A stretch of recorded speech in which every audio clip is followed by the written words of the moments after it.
Yo, it's your boy Ryan, Northwest Sports Fanatics, back at you with a new video. Today is Thursday, March 7th, 2024, with your boy Ryan and the Northwest Sports Fanatics. Make sure you guys subscribe to the channel.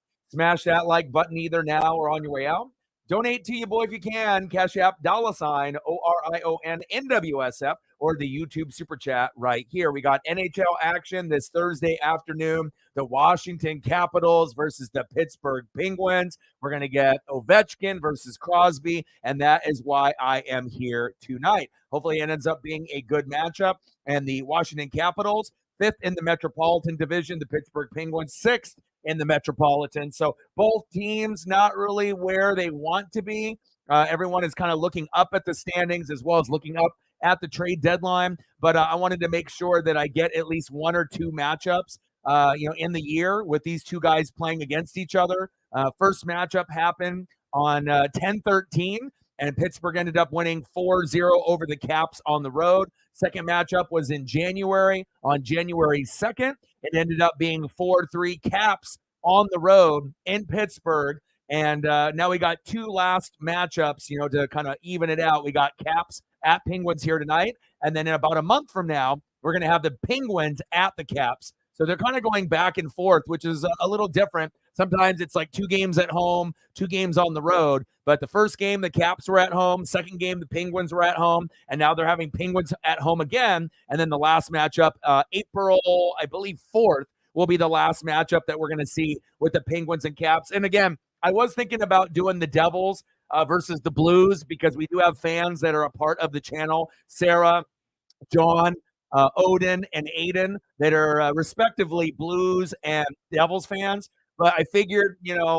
if some people can't make it, I'm going to end up going for a good matchup. And again, these teams aren't what they were. And Ovechkin and Crosby aren't as good as, maybe they used to be, right? But it's still history. So it's kind of like when you see, Kevin Durant going against LeBron James, whether you love LeBron or hate him, love KD or hate KD, kind of came in around the same time. And you can kind of tell that their time is kind of running out. So you want to make sure that you're appreciating greatness and legends and icons when they're here. And obviously, we have Connor Bedard as the kind of the new face, on the Blackhawks, maybe the new Sidney Crosby. But for tonight, we're going to deal with a little bit of the OGs and the old school with the Caps and the Penguins. And I'm debuting my new NHL spinning logo here as well. And I will be turning on a little bit of the Blues and the Devils. That is going to be starting here momentarily also.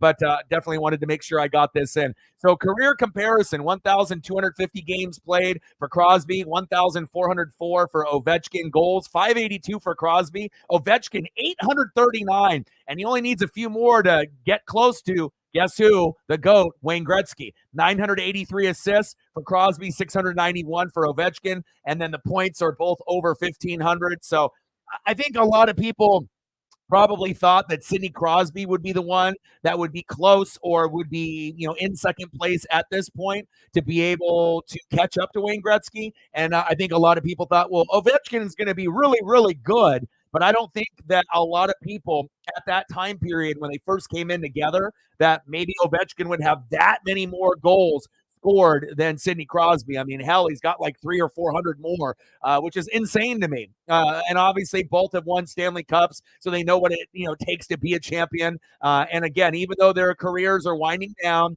and it's not like the Caps or the Penguins are in first or second place in the Metropolitan, both teams are not going to make the playoffs. I understand, but the single reason that I'm going to be here tonight is to just get a little glimpse of greatness, and hopefully we can get Ovechkin, with a goal or two, and hopefully we can get Crosby with one as well, and maybe a couple assists. So hopefully it ends up being a good matchup. First matchup when they played, it was 4-0, and I wanted to make sure, that I got one of these games in, and that was obviously the first game around, October 13th. But the last time they played about 2 months ago, right, it was a 4-3 matchup, and Caps ended up edging it out right there at the end over the Penguins, 4-3, January 2nd. So I'm kind of hoping that we get the similar matchup of a 4-3 kind of game where you get a couple goals, from, each guy, I'm hoping, and that we can actually have a decent matchup here this evening. I hope everyone is having a fantastic day on this Thursday. I love you guys, and I appreciate you.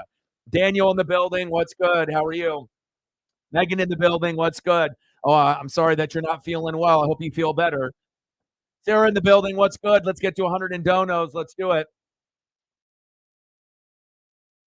Yeah, yeah, and like I said, if you guys have anything on the trade rumors and you guys want to type it in the chat, please do. Shout out to all the people watching on Twitter/X as well. Love you guys and I appreciate you guys very, very much. And Megan's gonna make sure to get it started. $10 holla. So I'm here for Sid, not feeling too well. That's okay, that's no problem. And again, normally I don't do streams this early. It's only 4 o'clock Pacific. Usually we'll try to do them around 5, 6, or 7, but this is just what time the game is on since it's an East Coast matchup. So here I am. So we're going to grind it out, and I do appreciate you very, very much. If you want me to get some Sidney Crosby photos, I got you. Stacks on stacks. Racks on racks with a little cactus jack. Bang, bang, $10 holla. I'll get some Sidney Crosby photos up for you here in just a moment. Love you and appreciate you. And hopefully you get a chance to end up busting out that Xbox and some Call of Duty when you feel a little bit better. Thank you so much. We appreciate you. We know Megan is a GOAT. $10. Let's got 90 to go. We can do that. I love you guys and appreciate you. And again, I did end up debuting the NFL spinning logo. And as you can see, this is the I was gonna wait for the playoffs to debut the NHL spinning logo, but I said, you know what, this is a pretty special matchup. Let's do it a little bit early. And so here we are. And again, you're either a fan of Ovi or you're a fan of Sid the Kid. Either way, this is awesome. Like if I was rich, I would definitely be at this game right now. And I know that LeBron and KD got a lot of fans globally, but I don't think people realize how many fans there really are of Ovechkin and Crosby that aren't Caps fans per se, or even Penguins fans. It's just you're a fan of greatness. And how many more matchups are we going to get out of these guys? I mean, are they going to be playing for many, many years? Or is one of their careers coming to an end maybe sooner than the other? Maybe Crosby plays a little bit longer than Ovechkin. We'll see how it all plays out. But I do know that Ovechkin is on the cusp, getting very, very close to tying, and at one point, if he's lucky, able to capitalize and get past Wayne Gretzky and be number one in NHL history in goals. And he doesn't have that many to go. So pretty crazy to think, that these type of matchups that maybe some people took for granted earlier in their careers, I'm definitely not going to take it for granted. And here I am. And I'm hoping that we'll get 2 goals from each guy. I hope we get 2 from Ovi, and we get, hat tricks is a little too much. We're not going to be able to get a hat trick. Well, we can't say never. We got a hat trick last night, right? But hat tricks come and hat tricks go. But it's not like you're going to get 3 goals out of Crosby and 3 out of Ovechkin. And if we do get that, that'll be something. Someone needs to look that up for me. Have we ever had a matchup in recent history that they had 2 different players that got hat tricks in the same game? I'm trying to remember any time that anything similar like that has happened. And I can't think of any time in my head besides going way, way back, when I was a kid, when I watched Gretzky and Lemieux. And, like I said, it's tough enough just to get one guy to get a hat trick. But has there ever been a game where we've gotten 2 hat tricks by 2 different players on opposing teams? Someone should look that up for me and let me know. I'm very curious. But maybe we can get a hat trick out of one. And I assume if we were going to get a hat trick out of one guy, it's going to be Ovi, not Crosby. Ovi's been a little bit hotter as far as, getting multi-goal games, at least as of late from games that I've seen. But, Sid the Kid can still get it done, but I'm hoping that we have a good matchup. And hopefully it ends up being at least a 4-3 matchup. And if it ends up being higher scoring than that, then that'll be good for us. And then we'll have a good show. Let's go, baby. Fallout 76 and Assassin's Creed. All right, baby. Let's go. Lindgren. All right, I got to turn up the volume. What am I doing here? Hold up. All right, let me get my volume up. I'm ready.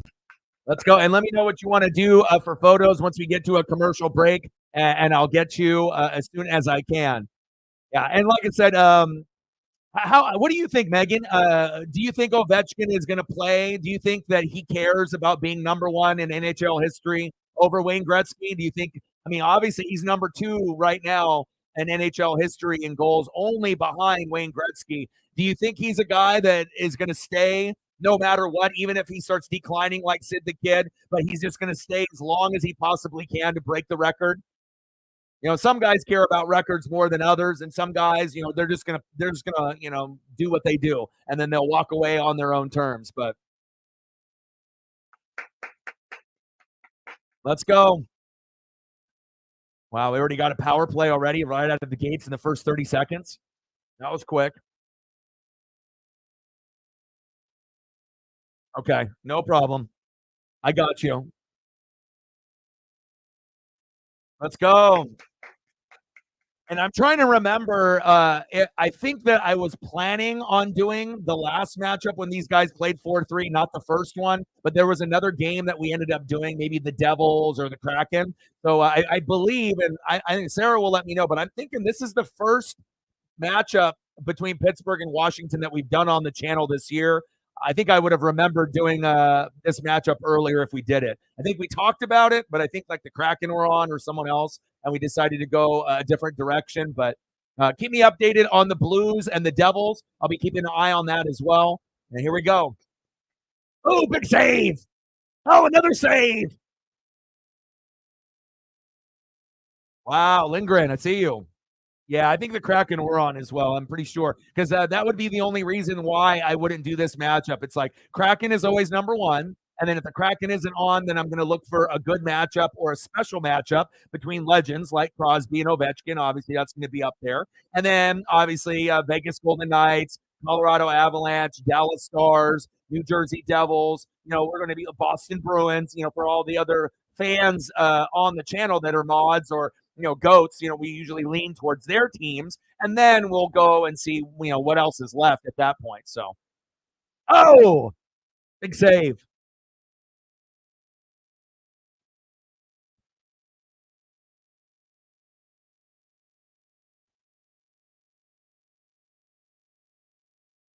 Yeah, and regardless if Russell Wilson or Justin Fields goes to Pittsburgh, that's not going to solve their problems. It's like, yeah, Mason Rudolph and Kenny Pickett. I mean, what do you really think you're going to get with Justin Fields and Russell Wilson? You're going to get slightly better stats than Kenny Pickett, right? You're going to get slightly better stats, but I don't think it's going to be good enough to get to the AFC Championship game or let alone win the division. You're not going to win the North more than likely. Oh! 1-0 Caps.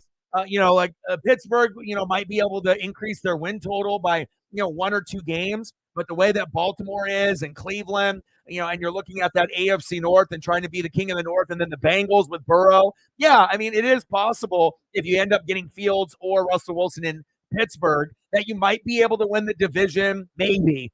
If they stay there for like a couple years, let's say in a 3-year period, if all the other teams in the division have injuries, is it possible that Pittsburgh could, play a little bit better than people think and get to like 10 wins or 11 wins for the season? Yeah, it is possible, but I don't know. I just feel like even if you got Russ or Justin Fields, I still think that almost every other team in the division is better. I still think that Pittsburgh would be sitting somewhere between third and fourth.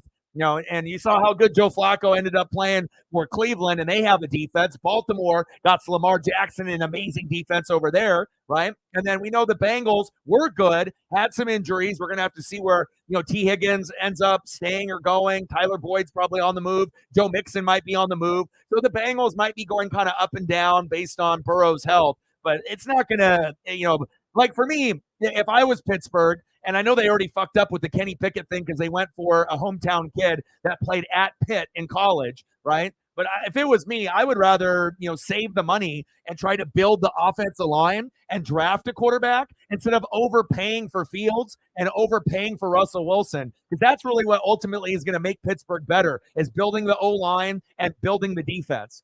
So we'll see what ends up happening with that particular rumor. And if we end up seeing Russell Wilson or Justin Fields on the Steelers or the Falcons in the near future. But again, if I was both of those teams, I would just go for a rookie, and go that route, or I would, go maybe Kirk Cousins, obviously in Atlanta. And it sounds like I was reading an in-depth article about the Atlanta Falcons and the realistic possibility of Kirk Cousins if, it doesn't work out with him in Minnesota where he could end up being a Falcon. His wife is from there, and there's a lot of ties between his wife, his kids, his family, and overall history with the Georgia area. So it is possible that that might be something that Kirk would be like, okay, well, if his wife is from there and they got family, so it kind of makes sense. Originally, I didn't know a lot of that information, so I was just saying, rumors. Yeah, I don't know how realistic. I don't know if I could really see Kirk Cousins playing anywhere else besides Minnesota. But when I went in depth and started reading those articles, it started to make a little bit of sense. We'll still have to see what Minnesota does. But if Minnesota moves on from Kirk Cousins, Michael Penix Jr. would be a great addition from UW. And again, then if that ends up happening, then Justin Fields or Russell Wilson at Pittsburgh seems like it could be a reality. But again, you're only going to get so much out of these quarterbacks. So, and again, a lot of times people are going to overpay. And if you overpay, it could really derail your team. All right, 1-0 Caps, baby. Tom Wilson, shorthanded, unassisted, 1-0 Caps.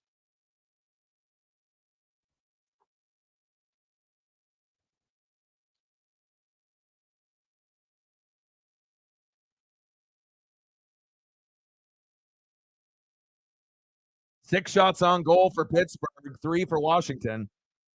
Let me get a photo up here of Wilson.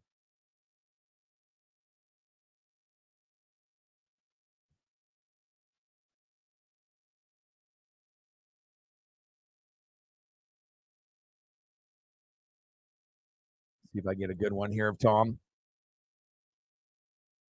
2024 NHL All-Star. There he is. 6 shots on goal for Pittsburgh, 4 for the Caps. And we just got our first goal. Tom Wilson, shorthanded, 14th of the season, 1-0 Washington. And then the thumbnail actually ended up turning out pretty good. Ovi on the left, Sid the Kid on the right. Let's go. Make sure you're taking care of your mental health. It's very, very important.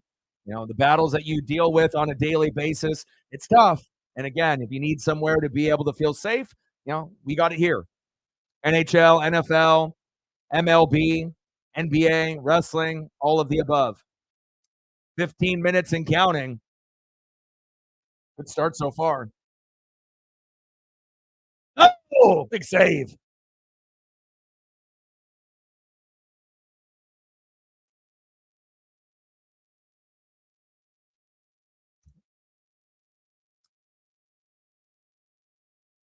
Yeah, we talk about all sports and wrestling and pop culture on here. So if we end up doing a stream of NHL, chances are it's not going to be the only thing that we talk about in the stream.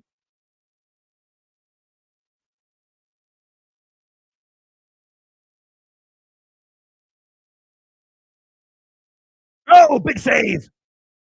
Ooh. Jari.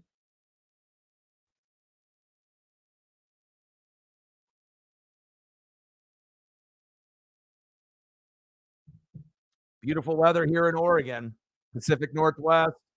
Sunny skies, a little cold last night and this morning, but went for some long walks with Paisley. Had a good time. Got to shoot some hoops a little bit. It felt good. I haven't picked up a basketball and shot hoops in a minute. So 15-19, 15-14 and counting. Let's go.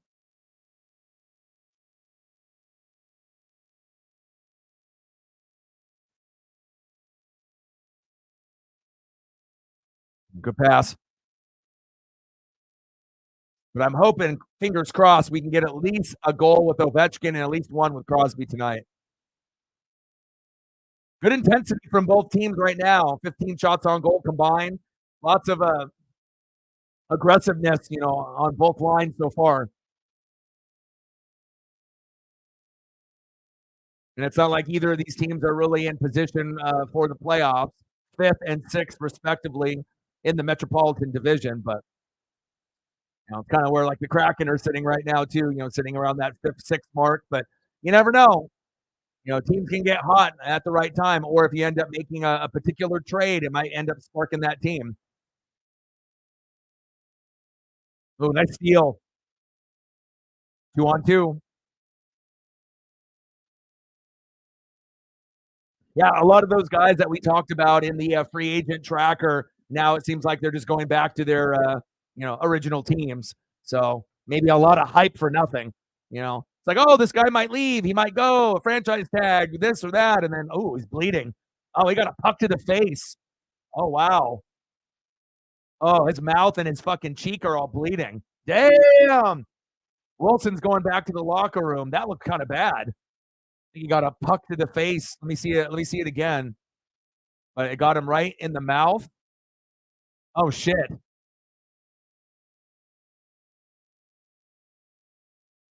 Oh no, he got hit in the face by a stick. High sticking. Was that on Sidney Crosby? Who was that right there? Was that Crosby? High sticking by Crosby.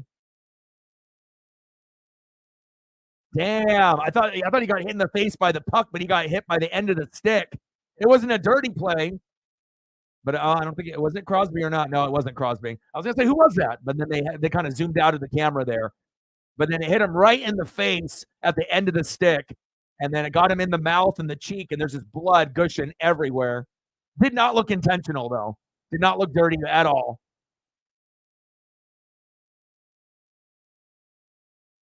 Oh, double minor for high sticking.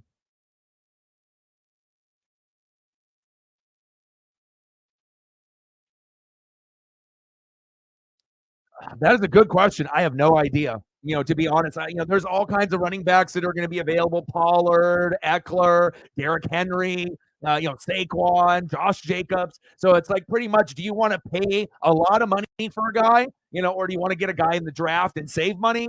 So it'll depend on how much salary cap space that the teams have, and then that'll decide on possibly where Mixon might end up landing. Wow. Yeah, I was not expecting that. At first, I was like, oh, because all I saw was the 7, but it ended up being 27, not 87 there. But the initial replay looked like a puck, but it ended up being the stick. But hopefully he doesn't have to get too many stitches and whatnot. But cheek was bleeding, mouth was bleeding, and it was starting to come out. So that he had to run to the locker room pretty quick. A good deflection there. I can only imagine how bad that hurts. Gensel?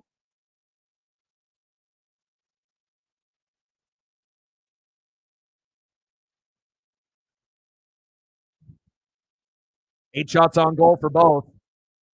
13 minutes and counting in the first period. Jari, I say, I feel like an Ovechkin goal is going to come here sooner than later. It's just like it just feels like it's gonna happen. And I think it is possible that he could get 2 today. He was on a little bit of a heater like about a week and a half, 2 weeks ago. I think he had like 8 goals in a short span in about 4, 5, 6 games, and a couple of those games he had 2, and one of them I was watching where he had 2, almost 3. So even though Ovechkin's a little bit older, kind of an OG, he can still sling it. Uh-oh, 3-on-1. Oh, wide right.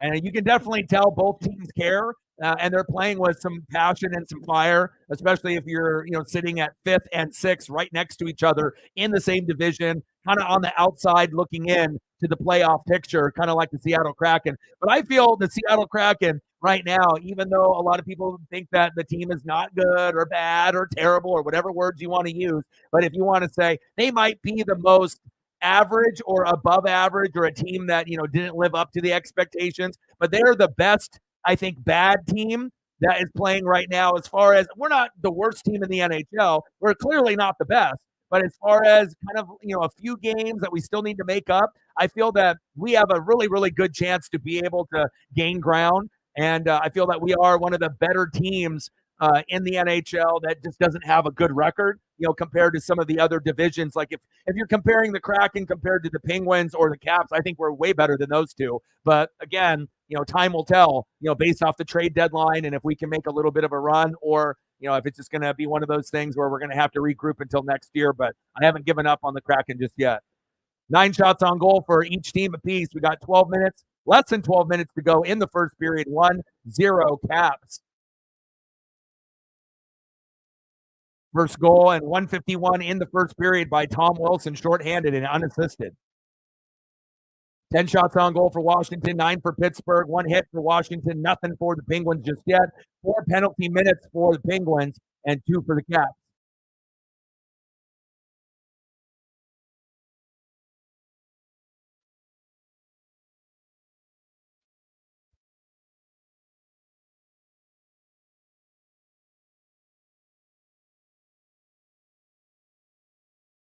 Oh, Jari.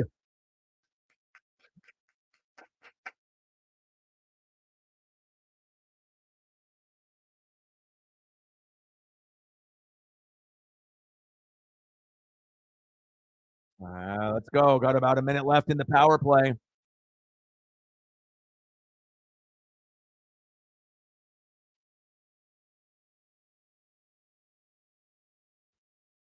Ooh. Ooh. Big hit. And then a stick went flying. I'm waiting for them to get chippy and to get a fight at some point or another. And I'll get some photos for you, Megan, here in just a second once we actually go to commercial. Kind of the game is going a little bit longer before a commercial break than I expected, but I got you. And then let me know if you're going to end up leaving. What a save. Let me know if you're going to end up leaving any time, earlier than expected, so that way I can squeeze some things in for you based off your dono and appreciation to the channel. Oh, big save. Wow. Huge save. Pacioretty, 74 miles an hour and in close range. Oh, wow. These guys are playing like they're first and second place in their divisions, man. And that's what I was kind of hoping for. I definitely could have done the Devils and the Blues, for Odin and Sarah, but how many more matchups are we going to get of Ovechkin and Sidney Crosby, honestly? I mean, it might be possible that we get many, many more matchups for a few more years, but I want to make sure that we're soaking this in. You want to soak in greatness wherever it's at. Nice save. Wow. Oh, are we going to fight? Oh, not yet. I saw that. Megan had that last night, and lots of rumors are circulating to see if they can actually get that done. I hope he stays. I mean, it was already tough enough to have Wenberg go, one of the OGs and the originals, and I don't want to see Jordan go, and again, if we end up having him go, are we going to have the same type of trade where we're going to get a couple draft picks and we're actually not going to get a physical player to use later in the year? I mean, if anything, we're trying to win. I thought that was the ultimate goal. We're trying to win now, to be able to catch up and at least put ourselves in a position to possibly get semi-close to a wild card. I mean, there's no way we're going to be able to win as many games to win the division, but I'm not going to count us out, just yet. And honestly, we're a very streaky team, but I feel that we got a little bit more swagger and confidence than the other teams in the other divisions that are sitting in the same position, like 5th or 6th place in their division. I feel that we are, one of the best 5th, 6th place, teams, that's in the NHL. We just got to get into a little bit of a winning streak and finding a way to get, good goalie, goaltending and good goalie play, 3 goals or less. And Gru and Joey have been doing great. So as long as Gru and Joey can, keep that up, I think we're going to have a shot. So, yeah, it's all about that contract, huh? All right, let me get some photos up. Appreciate you.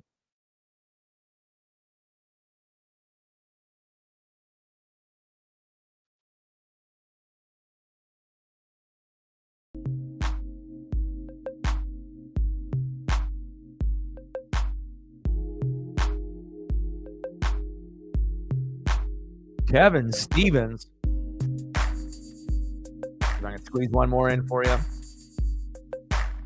I appreciate you. $10 dono, 90 to go to hit the goal. Said the kid. And I kind of wish that I took a little bit more time to go out of my way to watch more, Caps and Penguins games when I was younger. But,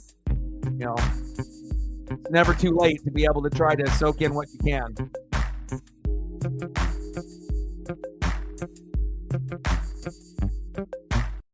All right, baby. Here we go. We're back. 11 shots on goal for the Caps, 10 for the Penguins. Less than 10 minutes to go in the first period. Lots of intensity. Probably the most intense matchup out of 5th, 6th place teams that I've seen all year.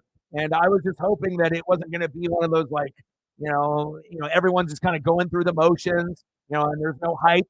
And again, if you got Ovechkin and Crosby playing together instead of just one of them playing and the other's injured, then the vibe is a little different, and then maybe I wouldn't have done this game. But if both guys are out there, and even if Sid the Kid is declining more than Ovechkin, I feel Ovechkin isn't really declining. Sid the Kid, like some of the people I've mentioned, seems like he's on a little bit of a decline, but still is capable of getting a couple goals and a couple assists here and there. So, and hopefully we get that tonight. Ooh, big check into the boards. Caps are definitely playing like they're at home, and they're like the more dominant team right now.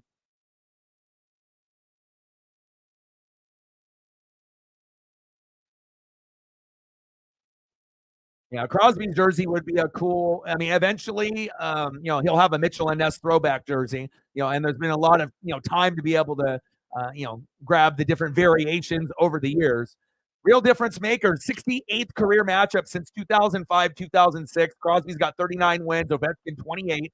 31 goals for Crosby, 35 for Ovechkin, 59 assists for Sid the Kid, 29 for Ovi, 90 points for Crosby, 64 for Ovechkin. So a little lopsided there on some of the stats, but it seems like you have a pretty good chance for one or both to be able to put up at least an assist or two or a goal or two. Yeah, Crosby's jersey would be, especially once he's retired. That's going to be him and Ovechkin. Ooh, off the crossbar. Wow. All right, let me see if I can get you a few more photos here while we go to another commercial break. Shout out to all the people watching on Twitter/X.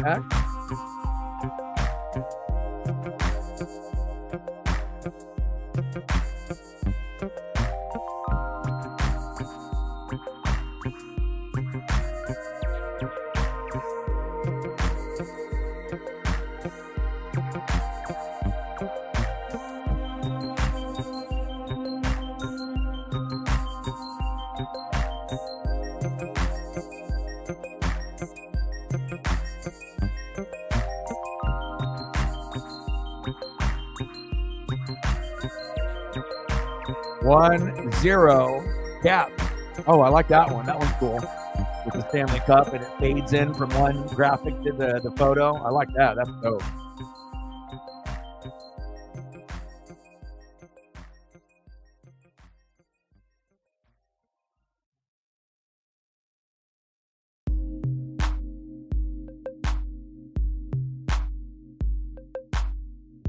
Appreciate your support.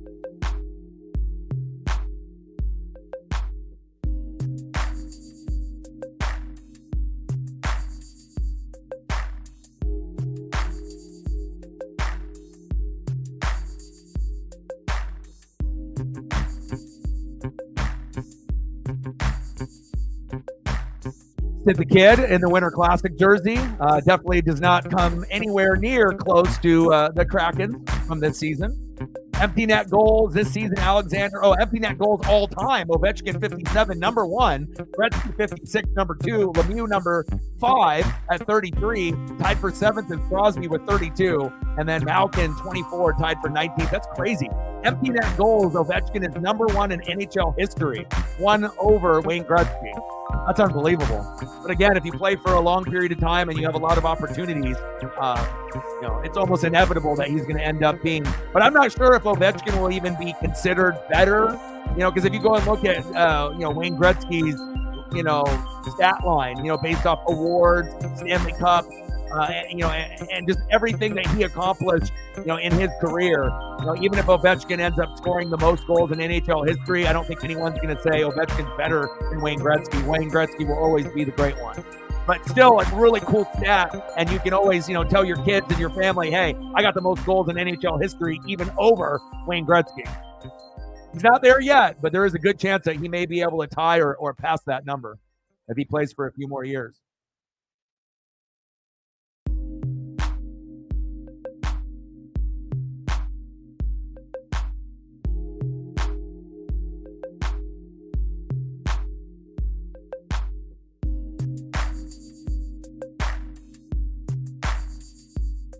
Oh, 87 is unlucky. Uh-oh.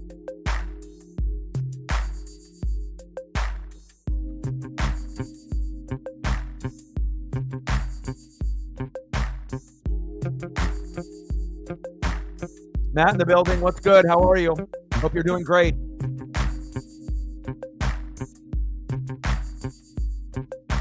Less than 7 minutes to go in the first period. 1-0 Cap.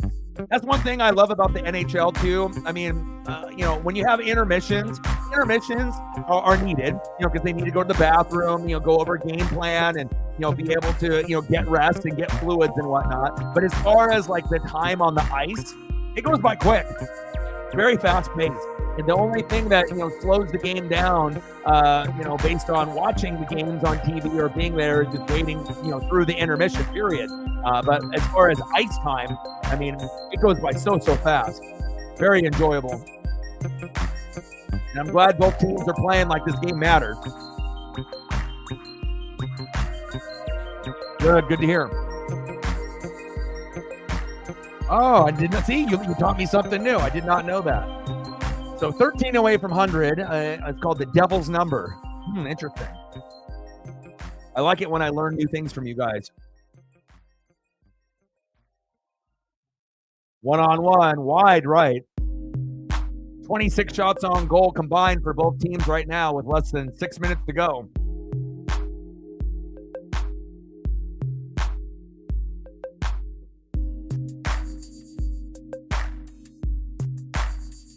I don't know. Free agency, and again, it seems like a lot of like the wide receivers and, it's like a lot of hype, but almost everyone is just like going back to their old team and just trying to use it as leverage for more money. But one thing that I can say for sure is that the running backs are moving, and there is no value for running backs. Running backs are undervalued. So it sucks, to be a running back in the NFL, especially if you're a really good one, because you're not going to get your money's worth. And they do get injured quite a bit as well. But there's going to be a lot of big names, trading teams. And that'll be the one exciting part about free agency, to see if we actually get Derrick Henry to go to like the Cowboys, and how much of a difference that would make over Zeke and Tony Pollard if you could bring a guy like that. Now, is it going to change the whole team where they're going to be able to go to the Super Bowl just because they get Derrick Henry on the Cowboys? No, but that could be a particular fit that, if they both want to play and pay, and be able to try to, do something there in Dallas. But again, we already know how Dallas is. They're dysfunctional at the top with Jerry. So 5 minutes to go in the first period, 1-0 Cap. But I think that Derrick Henry would look good in a Cowboy uniform, and that does seem like kind of a natural fit if they were interested in him as well. Saved!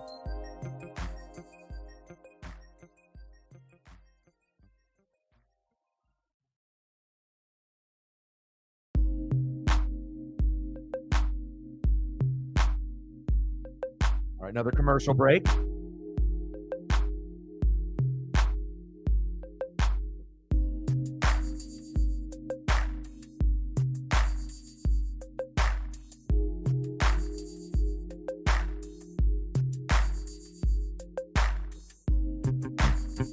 I can find more Sid the Kid for you.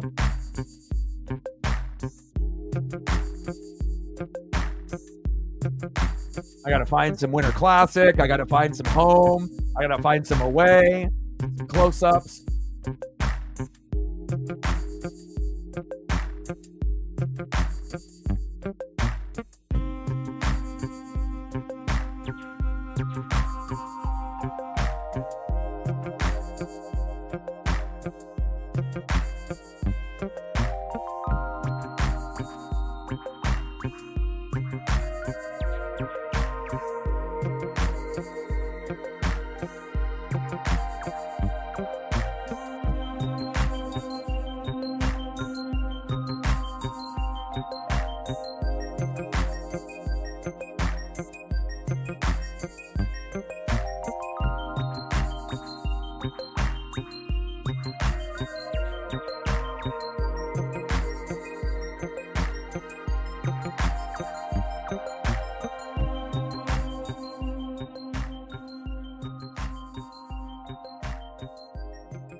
All right, here we go. Back to the action, baby.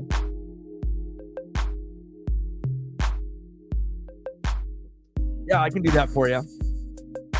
This first period will be over in a second in the intermission. You just let me know what you want, and I got you.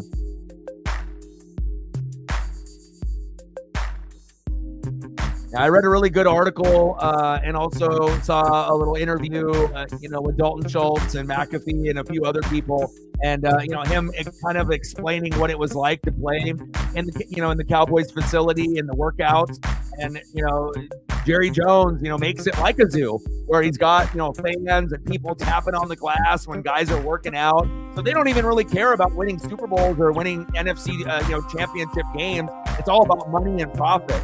You don't need to exploit your players and just try to make more money. If there's a workout room and a workout facility, everything should be private. There shouldn't be fans tapping on the glass when guys are doing curls and bench press. It's a distraction. So, and you wonder why that the Cowboys haven't really won anything since 1995. That's it right there. If you don't really care about the players and winning a championship, you're not even being serious about it. You're just worth a lot of money, and it's all about like going to a concert. That's kind of what it is. You're making it like an event, I mean, you got to be able to have a football team. It can't be like Woodstock or like some kind of, Lollapalooza type of event. You got to make sure that everyone is focused. But I know Schultz said that he's much happier in Houston and, the way that it should be, where you got the players, in the meetings, you got, the guys that are working out. There's no one else, watching, no one else trying to, distract them and whatnot. And obviously, we already know the best team in Texas is not the Dallas Cowboys, the Houston Texans. And we would assume the Texans will have a better shot to make the AFC Championship game before the Cowboys get to the NFC Championship game. You would almost guarantee that the Texans will get there before Dallas will.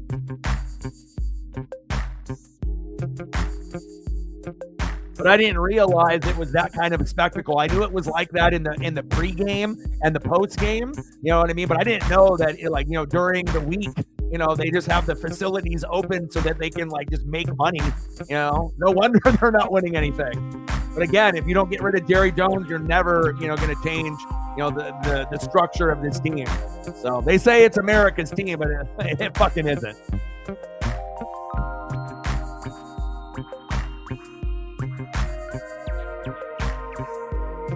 I don't even think we even really have an America's team. Some people think it's the Packers. Some people think it's the Cowboys. I don't really think there is one really designated team that you could say, that's America's team.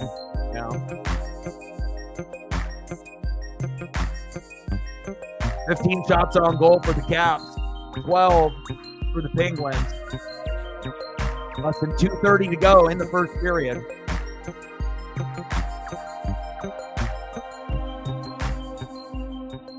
Well, of course, it's just going to be like the New England Patriots. You got Andy Reid, you got Mahomes, you got Kelsey, you got Swift. All right, you're going to have championships. They're going to be in the media.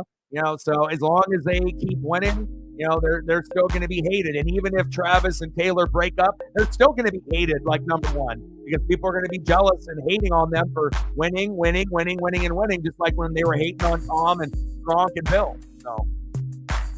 And I don't think Chief fans really give a shit. If anything, if they were the underdog before and they were winning Super Bowls, great. And now if you're a villain, but you're still winning Super Bowls, that's all that matters. It doesn't matter if you're a face or you're a heel, as long as you are getting the job done at the end of the day.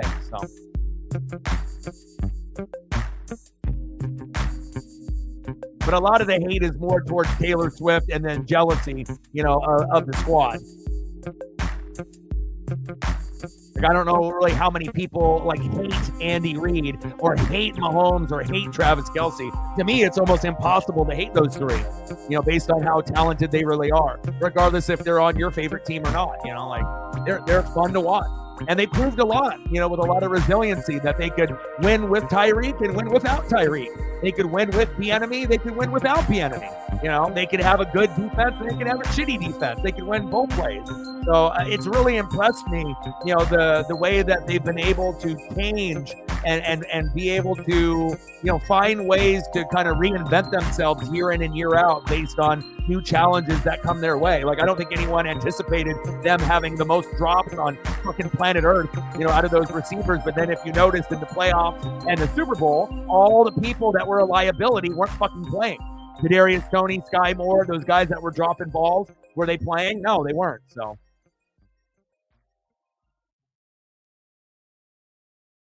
But I don't got no problem with KC. I enjoy watching them. And in all honesty, if I could, pick one team to watch, other than my own, if there's just a game on, yeah, it's probably them, I like defense. I like Chris Jones. Hopefully Snead comes back. If not, there's a lot of people that want him, like Sarah's Colts. I would take Snead on Tampa, but I know we don't got no money for him. But we'll see how it all ends up transitioning out here. NHL trade deadline, and then obviously with all the NFL news. Yeah, Andy Reid is a very likable guy. Players coach. Really intelligent. And look what he did in Philadelphia and Kansas City. I mean, he is going to go down when it's all said and done as like probably one of the top 5 coaches of all time. Especially, he'll climb higher in that list if he gets a few more Super Bowls under his belt too. So. And then that'll make Mahomes and Kelsey's legacy, even higher with that trio. They're going to try to hang on to that trio as long as they can. But as soon as the trio, nice save. And then once that trio gets broken up, then, other teams will find a way to be able to, compete a little bit more. But right now, I mean, it's Kansas City's world and we're just living in it.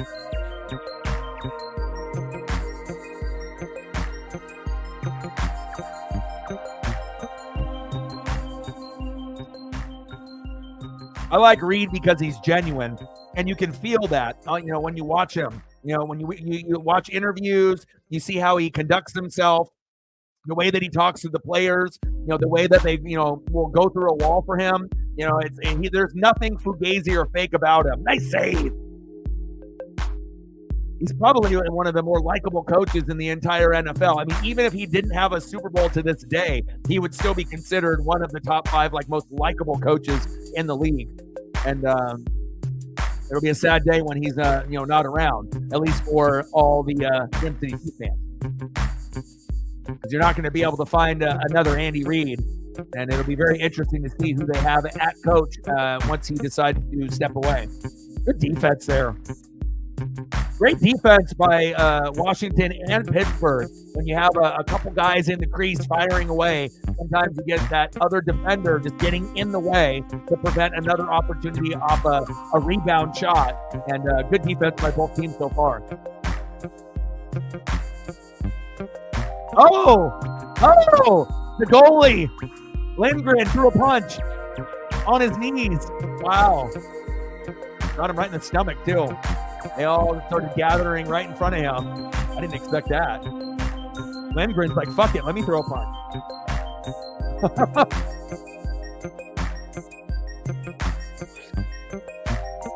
He's in the crease. Oh, he punched him because once he was in the crease, then he kept trying to, when they have the puck covered with the glove, and then they just keep swiping, with the stick. I would get pissed too. Flashing.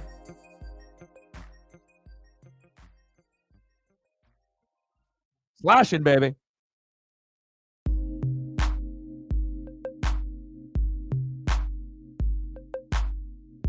Well, no goal yet for Crosby or Ovechkin, but the intensity is there. That's what I was hoping for. And I did not think we would have 31 shots on goal. I was hoping that at least one team would score in the first period, but again, it wouldn't have surprised me if it took to the second or third. But 31 combined, pretty good. End of the first period, 1-0 Caps. And Caps leading, after the first period does not shock me. Caps are a little bit better of a team than Pittsburgh, in my opinion. So I feel that I trust them a little bit more. I mean, they're both sitting at 5th and 6th place, so it's not like one team is in 1st and the other team is in 6th. But I don't know. I think I kind of trust the Caps game in and game out a little bit more, slightly, than Pittsburgh.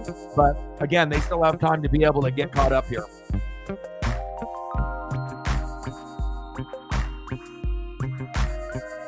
All right, what do you want to do for photos? Do you want to go with the maple leaf? You want to do Sundin? Got you. You let me know, and I got you. And so far, the only goal scored so far in the first period, Tom Wilson, 151, shorthanded, assisted by Beck. Yeah. 1-0 Washington.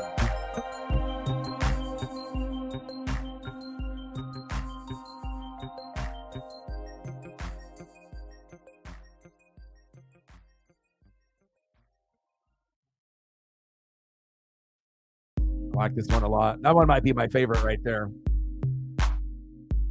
All right, let's get some other photos up here. What do you want to? What do you want? Matt? Okay, I got you.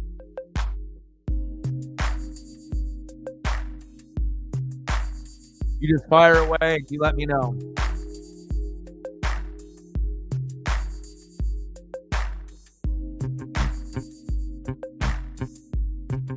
Matt, I have a story for you. So I have original Northwest. The logo can't be doing that. The logo is bugging out. We can't have no background behind that logo. But obviously, Thomas Tyner, went to my high school that I went to.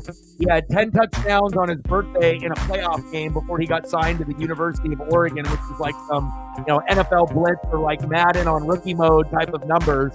It's like insane to think that a high school kid could score 10 touchdowns in a game, let alone on his birthday and in the playoffs. But I have a Northwest Sports Fanatics like original hoodies. I got one that says Rip City on the back, which was like one of the first ones, and then it's got the normal colors with like the zombie face.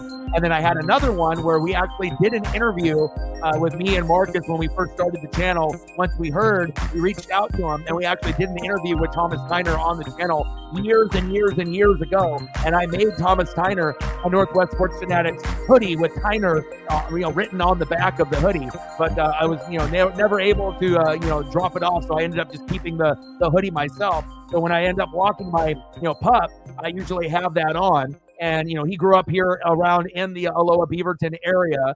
And then I was walking with Paisley, and then I had a guy come out, and I'm always wearing Oregon Duck like sweats, green apple with like yellow on the side with the O. And so, obviously representing the Ducks, right? And a guy comes out of his driveway, and he's like, are you Thomas Tyner's cousin? And he's like, I saw the Tyner on the back, and I was like, no, I'm just a fan. We did an interview with him and whatnot. And I guess with him and his wife, they actually know Tyner, and they're like friends with them, like family friends. And then he comes into town a couple times a year. But I actually got some inside information that I never knew about Thomas Tyner. Because if you knew about Thomas Tyner, he was prone to go to the NFL. This was around 2010, around that time period. But it kind of felt like he was going to end up making the NFL. Then he played for the Ducks. Then he played for the Beavers and transferred, and then he kind of disappeared. What I didn't know is that his dad ended up getting cancer, and that's why he actually stepped away from football. And that's a big thing that I had a feeling that there was something that was going on in his life that they weren't like releasing and whatnot. But then the guy ended up telling me.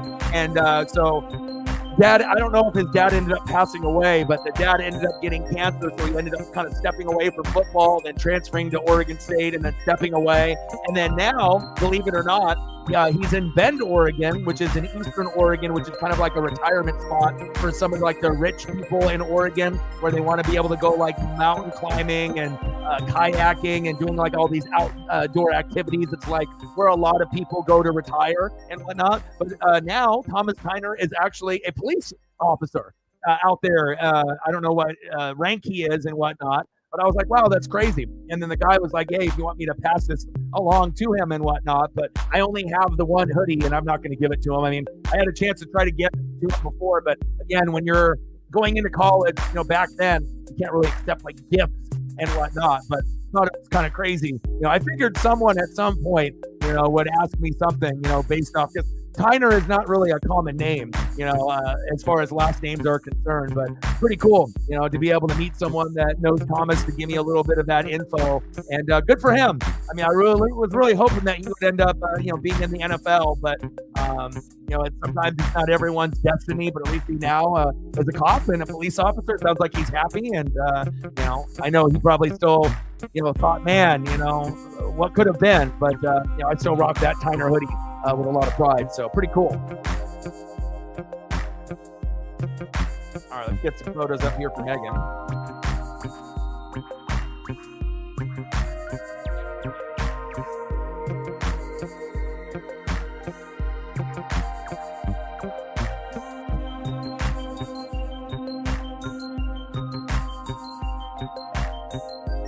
But I had no idea about the dad and the cancer, and I had no idea.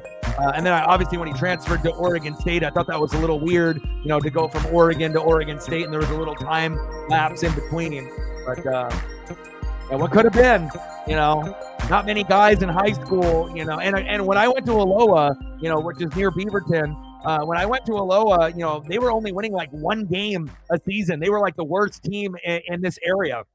They were the team that just got beat up on. But with Thomas Tyner and all his friends, they grew up in Pop Warner playing together like for 8 or 9 years, starting it off in like first grade. And so by the time that these guys were playing together from first grade, pretty much all the same players, and then they got to high school, Aloha ended up winning a Class like 5A championship. So they ended up being the best in the state.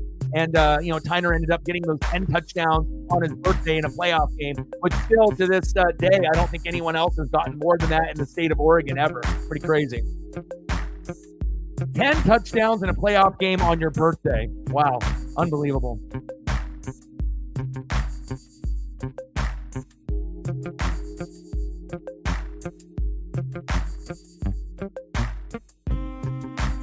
But I was telling the guy, I was like, Tyner probably won't even remember me.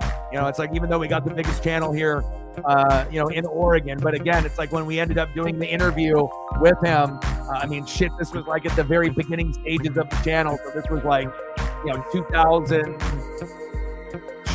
I'm trying to think when it was, 2012, maybe 2013, something like that. It was a long time ago though. The Devils are? 2-0 Devs.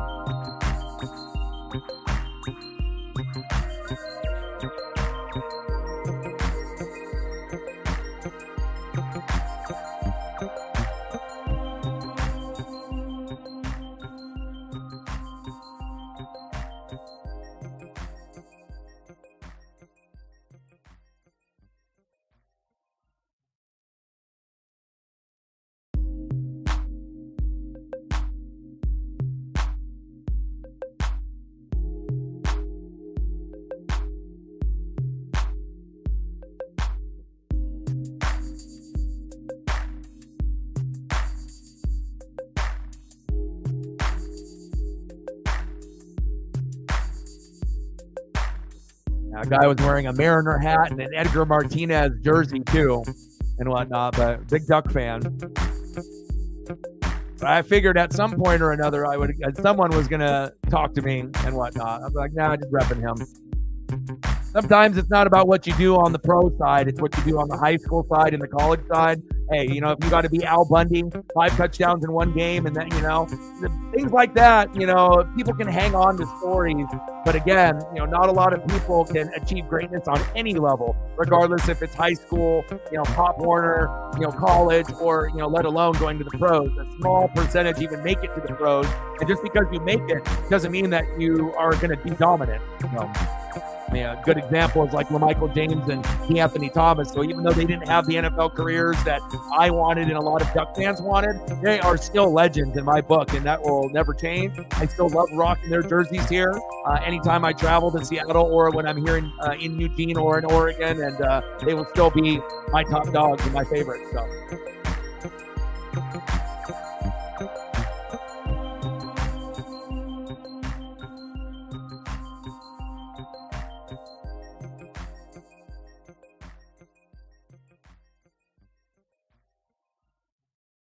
0 for 3 on the power play for the Caps, 0 for 1 for the Penguins. 9 hits for Pittsburgh, 4 for the Caps, 13 face-off wins for the Capitals, and only 12 for the Penguins. So pretty even there. We still got 154 remaining on the third power play chance when we go into the second period for the Capitals. That's Sunday.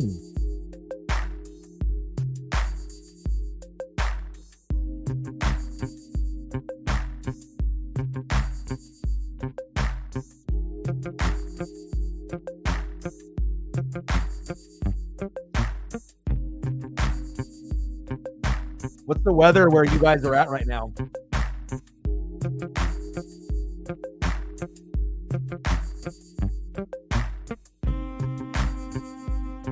Make sure we get those likes up.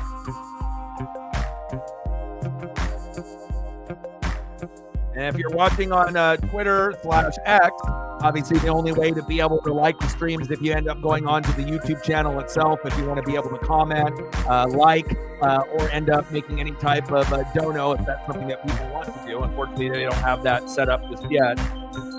We need like 4 more to get to 10, and hopefully we can get there.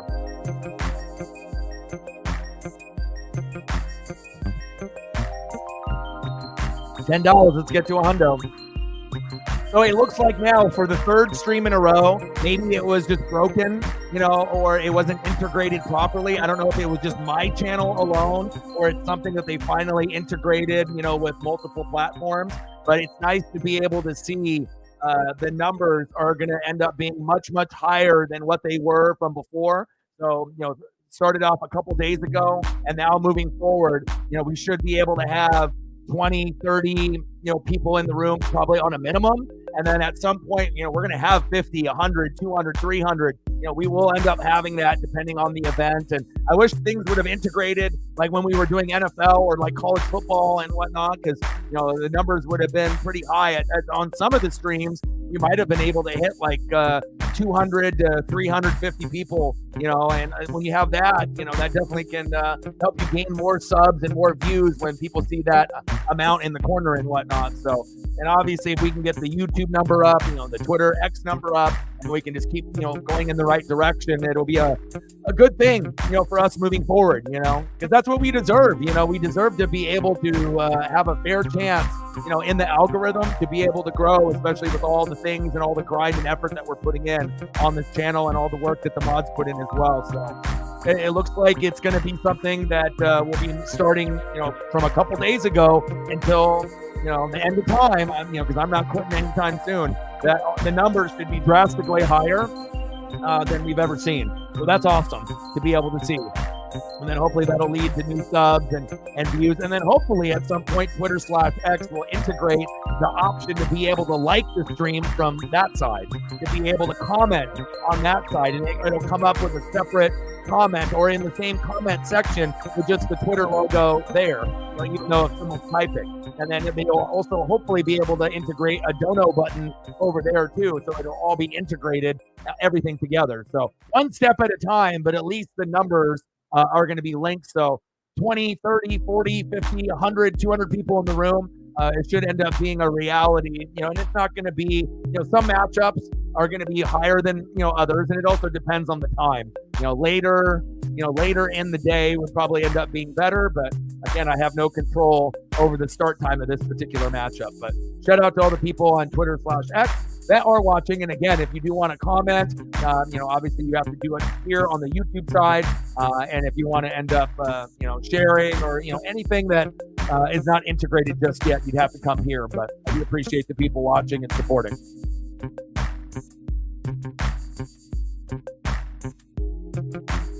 Appreciate that, Matt.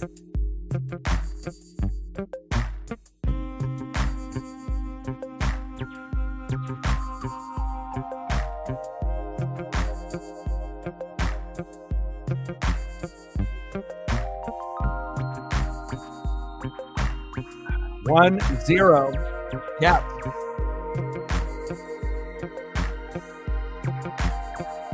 Megan's going to go get food.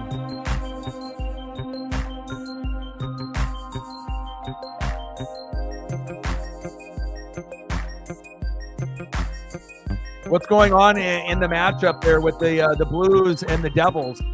Like, who scored goals for them? What's going on? What's the story with that matchup?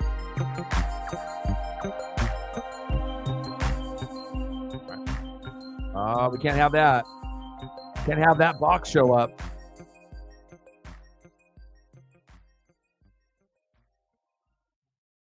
Let me delete some of these other photos to make room for some more.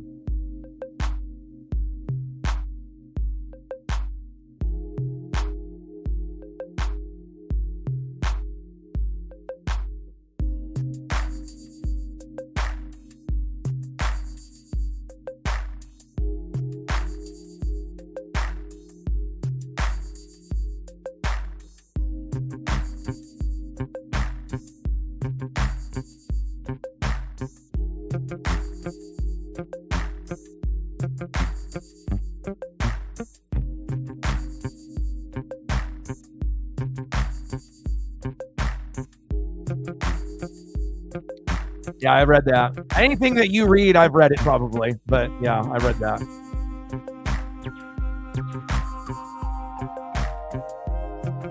Mother fur. He said, "You are a straight mother fur." Well, I think a majority of people think that about him. You know, like the most fugazi, fake. I mean, it's like you're all you are is entertainment, screaming and yelling. You don't have, like, you know, the knowledge or anything like that. Stats, you know, it's like, you know, you're just happy being a personality and you're getting paid for making horrible takes that you don't even believe in. You know, I would hate to sell my soul just to be able to be famous, to make, you know, 9 million a year just to have horrible takes. Because all you're doing is you're just making the American public stupider and dumber, making people actually believe that what you're saying is what you really truly believe and not what the, you know, producers are telling you, you know, to be able to come up with these stupid ass takes that you don't even believe in, but you try to make people believe that's how you actually feel about things. You know, sad state of affairs that we are in. But again, I think that type of sports talk is starting to finally fade away. You know, where the arguing and yelling and screaming isn't as popular as it was, you know, maybe 5-10 years ago. Like we're kind of transitioning, you know, into, you know, actually more, you know, real takes, you know, where you actually have people that are more genuine and honest, and it's not just about incentives, or, you know, someone is giving you a certain, you know, bonus, or they're giving you something, so you're going to be pumping their team because you're getting gifts, you know, from this particular person or whatever. So, I mean, you know, sports fans, you know, deserve to be able to hear, like, what's real, you know, like real actual opinions and real stats, real analytics, you know, not just a bunch of bullshit, you know.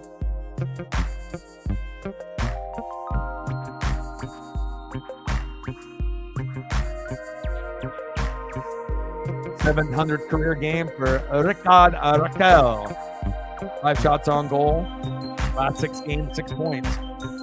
All right, let's go. Second period here.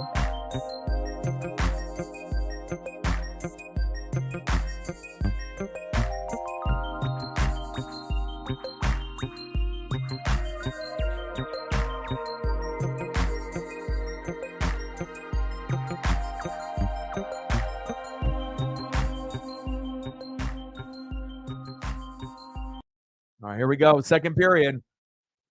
30 shots combined. 16 for the Caps, 14 for the Penguins. I'm waiting for that Ovi goal or that Sid the Kid goal. Let's go. Well, I hope you feel better. You and Sarah have been a little under the weather. Oh! There it is. There it is. I told y'all. There it is, baby. Alexander Ovechkin. Bang! 2-0 Caps. And there's a chance that he'll score another one in this matchup. I'm not going to go to the degree and say that he's going to get a hat trick, but I definitely think that there is an opportunity for him to get one more in this matchup for sure.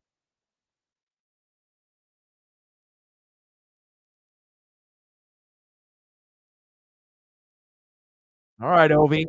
There we go. That's why I'm here. I'm here for Sid the Kid and Ovi.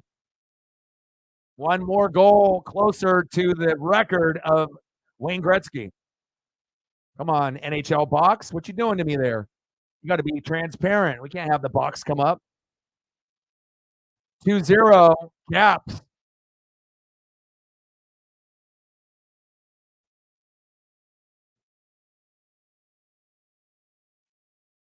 Sidney Crosby's at what is this? Most points in NHL history. Sidney Crosby 1,565. Ovechkin 1,531. Sid the Kid is 12th all time in points, and Ovechkin's 15th. Crosby 1-on-1. Oh, my dreams almost came true right there. A back-to-back Ovi Sid the Kid. That would have been sweet. And Sid the Kid, I mean, yeah, he might be getting a little older and he might be getting a little run down and he might be a shell of himself, but still, Sid the Kid 1-on-1. I'll take my chances that, he's going to score more chances than not if he's got a 1-on-1 break or even a 2-on-2.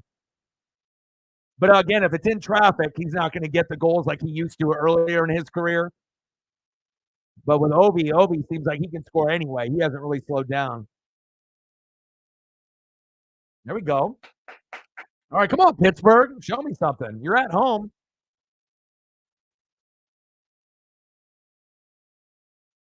Get those likes up.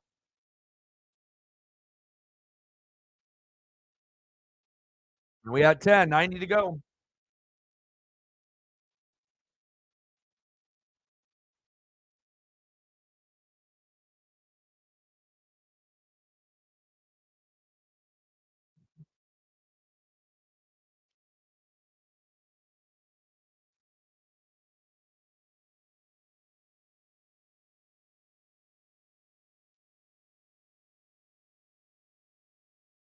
Alexander Ovechkin on the power play, assisted by Dom Wilson and Strowman.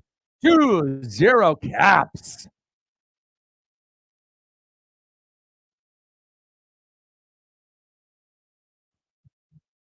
I mean, if Pittsburgh can't get any goals anytime soon, this one might get ugly.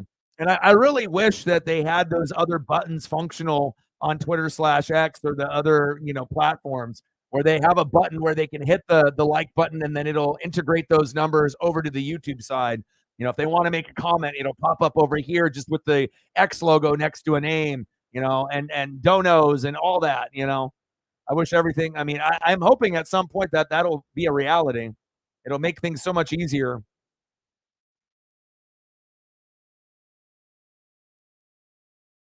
But at least we know now that this is the way it looks like it's going to be moving forward. So I don't know if it was working for everyone else and then it just wasn't working for me, or if this is something that is finally integrated for everyone, and then you're going to see a spike in everyone's numbers,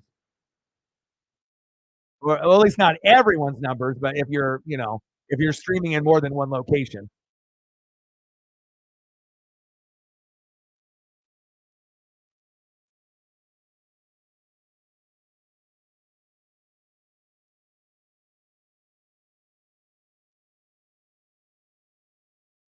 17 minutes and counting in the second period. 17 shots on goal for the Caps, 15 for the Penguins.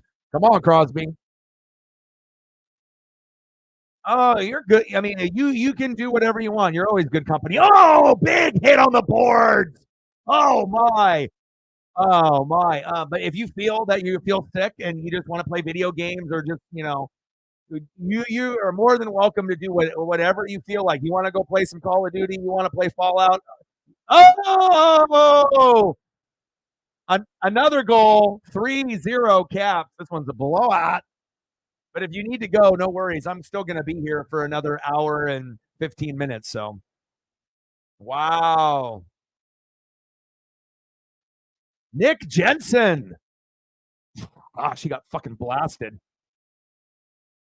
Big hit behind the net, but they didn't let that phase them one bit.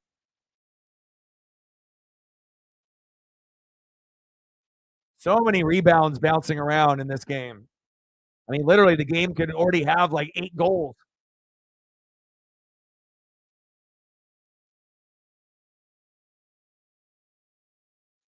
First goal this season for Nick. God damn it, NHL logo. Why you got to be doing that to me?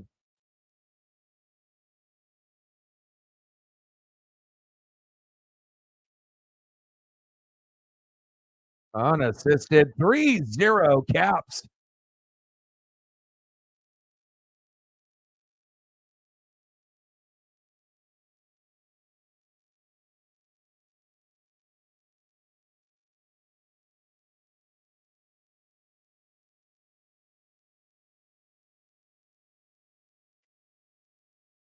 Okay, no worries. I do appreciate all your support, and then hopefully we'll get some more people to come through, show some love, and get better. Take a nap, get some rest, play some video games, do what you got to do, and then I'll be back tomorrow. Right? We'll be doing Kraken, and Winnipeg at home this time. So that'll be the stream that we're going to be doing tomorrow. The Jets and the Kraken at 7 p.m. Pacific. Only 4 games on tomorrow: Wild and Avalanche, Red Wings and Coyotes, Stars and Ducks, and then the Jets and the Kraken. So the Jets and Kraken is by far the best matchup out of all the matchups tomorrow, in my opinion. So. I mean, Avalanche should win their matchup. Red Wings could probably win on the road against the Coyotes. Stars should be able to win against the Ducks on the road. And then hopefully the Kraken can win at home against the Jets tomorrow. So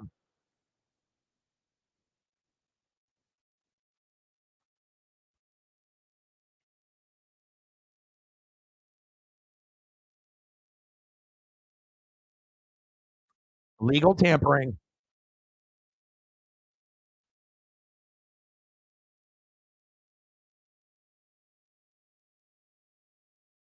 Come on, Crosby.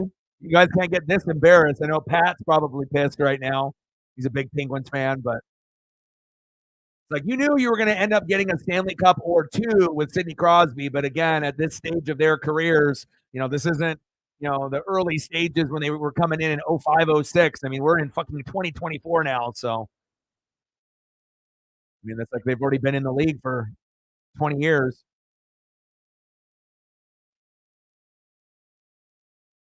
I had a feeling that the Caps could win this game, but I didn't really expect it to be this lopsided this early. Maybe later in the matchup, like in the third period, but I figured Pittsburgh would have at least a goal by now. And, even if it wasn't Sidney Crosby, but Pittsburgh does have a lot of injuries too.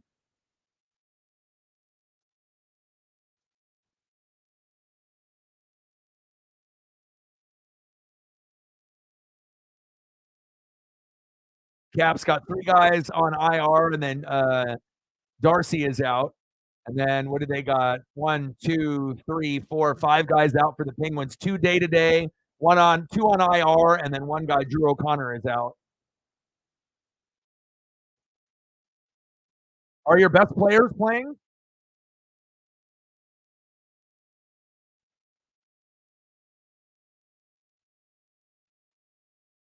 Jari with the save.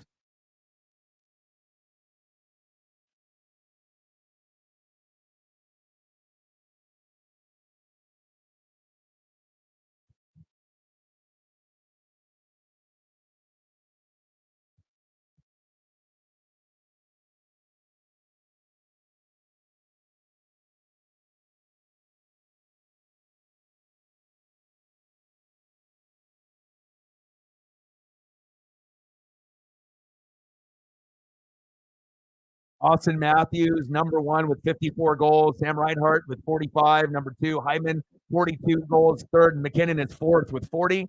And then Kucherov is 5th with 38. I always have to kind of take a look at the stat lines there for goaltending and scoring.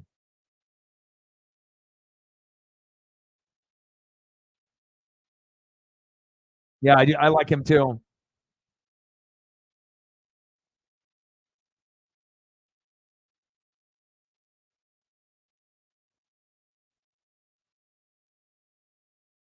"21 shots on goal for the Caps, 16 for the Penguins." Something has to give here. You got to get into a power play. Sidney Crosby has to find a way to either set up a teammate or to try to take over. But Caps defense has been, blanketing a lot of these opportunities here. Nylander.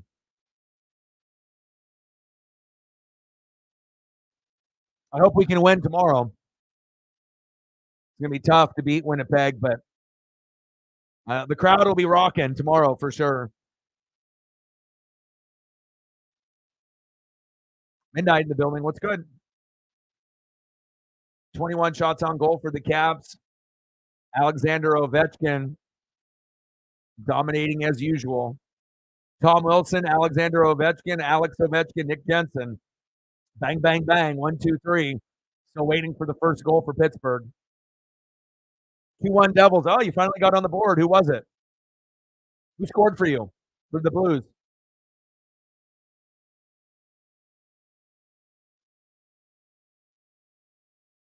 Letang. Oh, nice pass.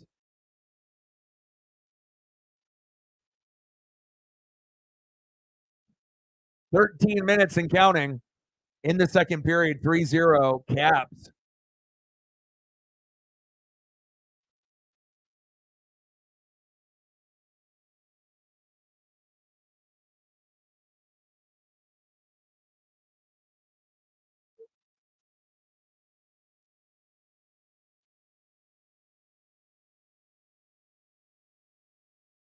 Oh, are they going to fight?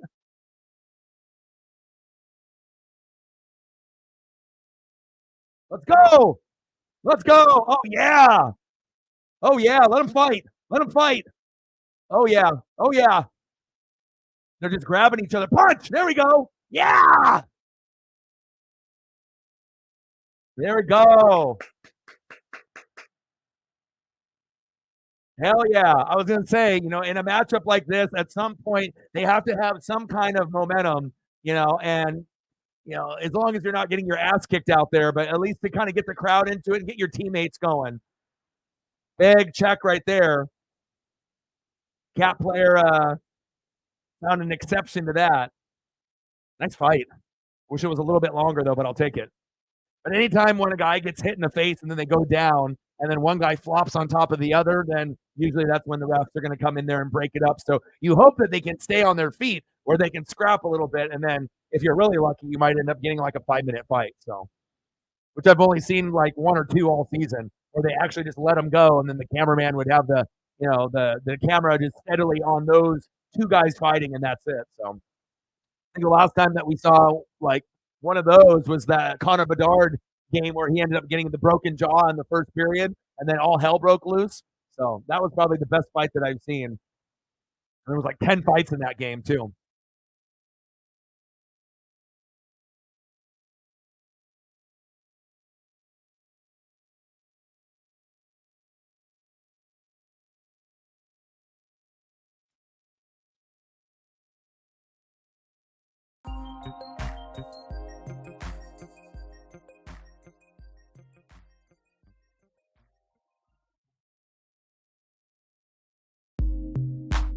Philadelphia and Florida knotted up at 1. Devils 2, Blues 1. Montreal and Carolina knotted up at 1. Come on, Pittsburgh, show me something. Buffalo and Nashville knotted up at 1. Columbus 3-1 over Edmonton. That's surprising. And then Calgary 3, Tampa Bay 1. Wow. Boston 1, Toronto 0.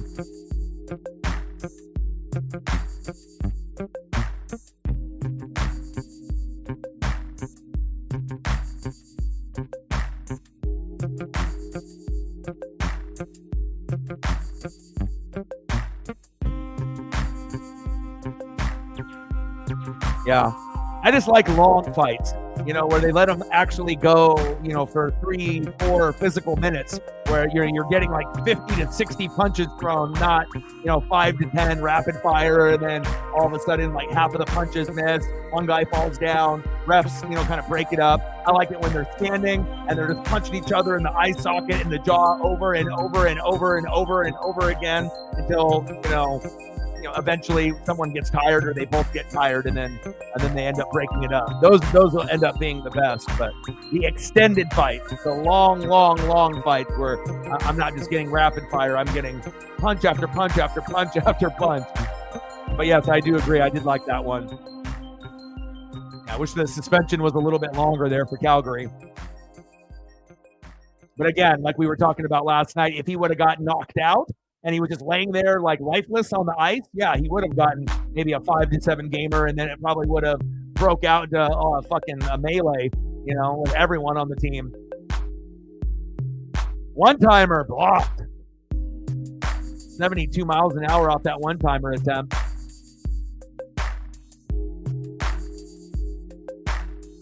That's already with a big hit on the glass.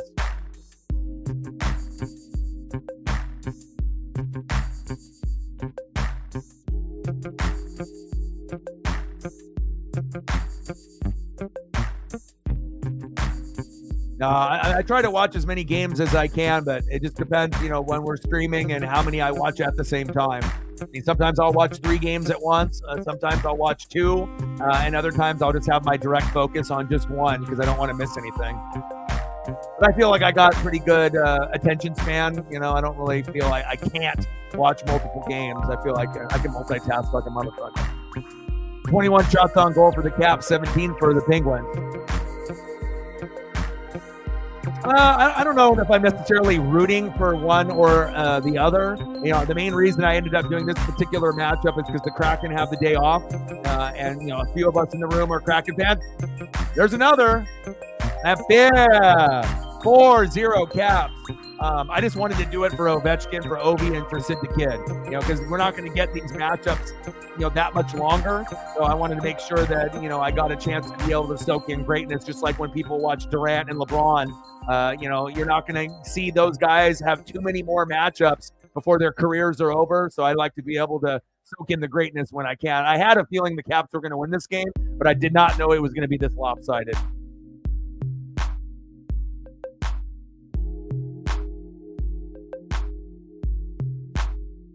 .40 Caps. Oh, Jari benched.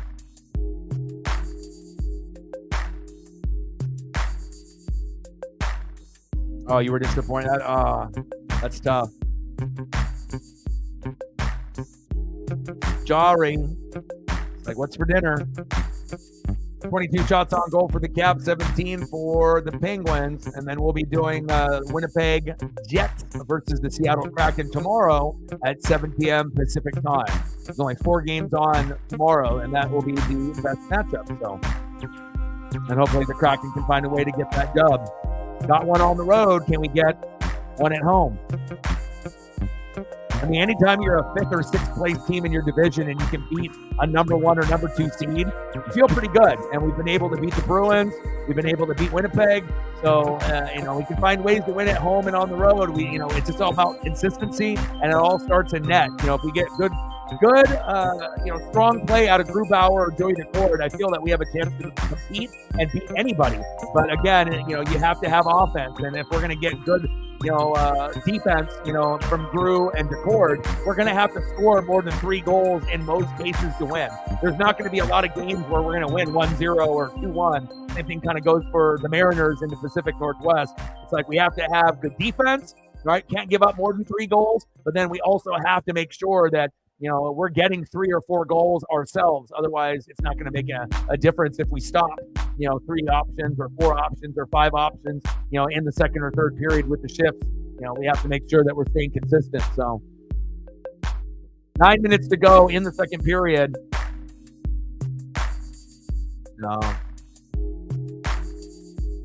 Well, we already know Crosby's kind of declining and whatnot, so Pittsburgh is nowhere near where they used to be. And the Caps are a stronger team, even though they're 5th, 6th place in the division. But I feel the Caps are a stronger team. They should win 3 out of the 4 matchups this season. We got one more matchup after this one. First matchup, Penguins won 4-0 at the beginning of the year, you know, at the Caps. And then last matchup, 4-3, Caps won in Pittsburgh. Obviously, Caps are going to win this one again. And then the last matchup will be Caps at home. I believe April 4th, I believe. So.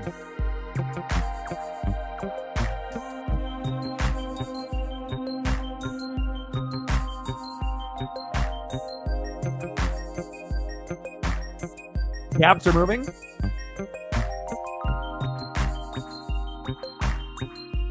The brothers in some Caps game.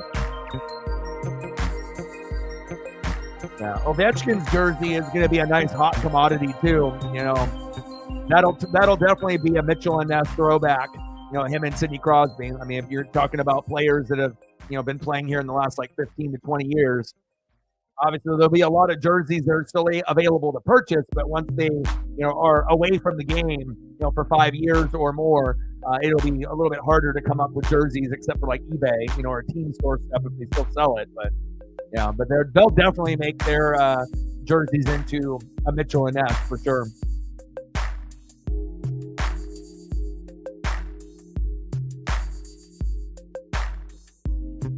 All right, Megan, take care. I hope you feel better. Get some Xbox in if you're up for it, if you feel better.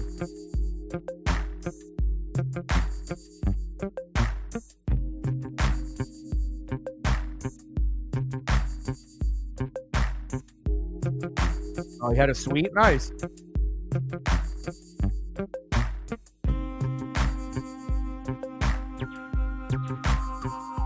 Now, I'm in Oregon, so I haven't been to a Kraken game yet, but I'm hoping that I get a chance to maybe next year.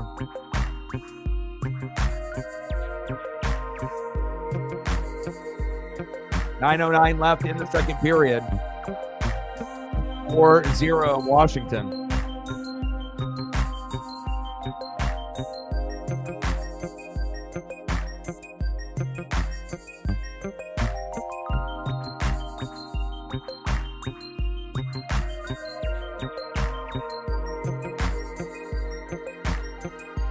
Is that the only arena that you've ever been to, Midnight? Capital One, or have you been to another arena for an NHL game? I mean, out here in Oregon, we have the WHL for like the Portland Winterhawks, which is kind of like a like a AAA, going into like the pros, and that type of comparison and whatnot, right? Like there's AHL, WHL, but I haven't been to a Winterhawk game in a minute. Oh wow, hit the crossbar, man! Pittsburgh can't. Man, they can't catch a break. They've had two really close shots hit the crossbar. They should probably have 2 goals at this point, but they're just getting fucking skunked right now. And obviously, Sidney Crosby isn't as impactful as he was earlier in his career. Still first ballot Hall of Famer, but based on 2 guys coming in at the same time, it's a night and day difference. Based on what you get out of Ovi and what you get out of Sid the Kid.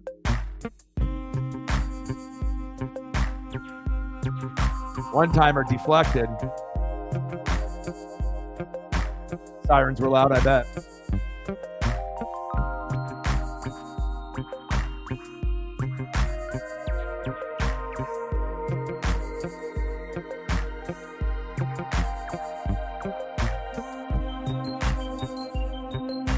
Yeah, they can't catch a break. And they need to be able to get a rebound or an opportunity there. But Washington's defense is like they usually have 2 or 3 guys right next to the goalie. So any type of rebound attempt is just getting snuffed, or just getting, cleared out, of the crease. So it's like you get one opportunity and that's it. You're not getting a chance for a rebound or anything. And that's why you're sitting at 0. All right, 5-on-5, 22 shots on goal for Washington, 4 goals. 21 shots on goal for Pittsburgh, 0.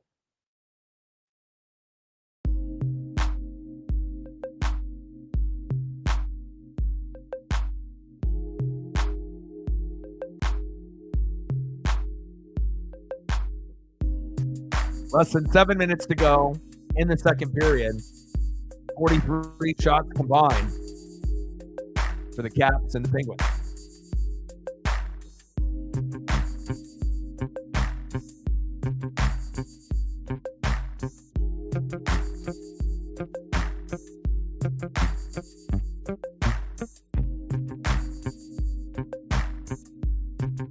Let me see here. Boston 2, Toronto 0.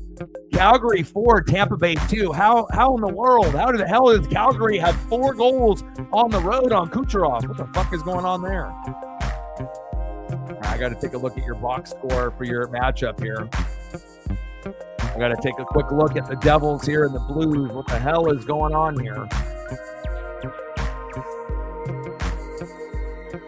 Timo with 2 goals for the Devils. Wow, wasn't even Jack Hughes. And then Brandon Saad with your goal, huh?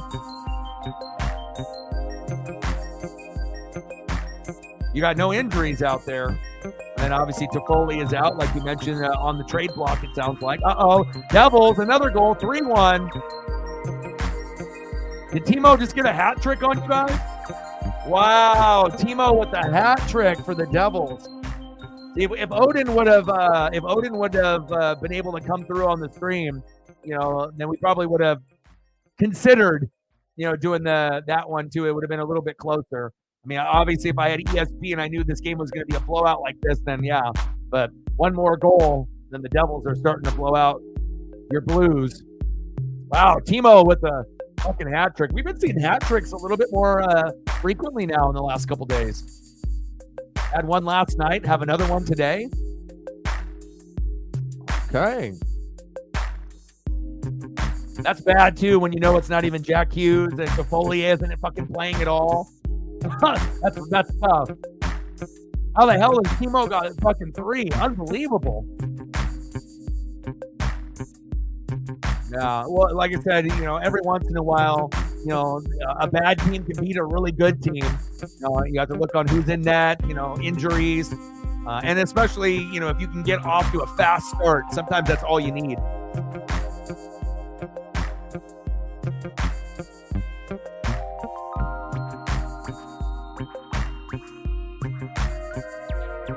Wow.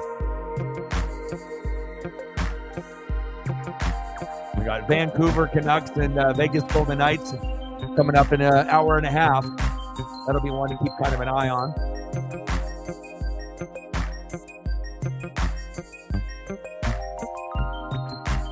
Yeah, I'm not sure. I don't want to turn on another game. I just don't know which one I want to watch. Should I? What other game that's on right now is worth turning into? Let's see here. We got 2-0 Boston on the Maple Leafs. 4-2 Calgary on Tampa Bay. I got to see if Kucherov has scored in this game or not. What's going on with that?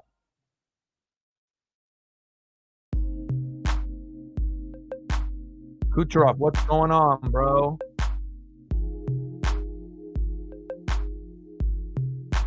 Rangovic with 2 goals. Pelletier with a goal. And then Cirelli with a goal. Interesting. Sheary, Hunt. Wow. No wonder they're getting their ass kicked. Kucherov hasn't been able to get going. That's why you're losing. 4-2.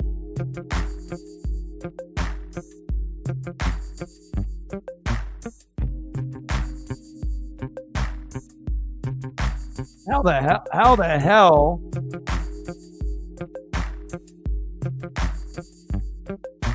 Hold up. How are the Blue Jackets up on the Oilers 3-1? Unbelievable.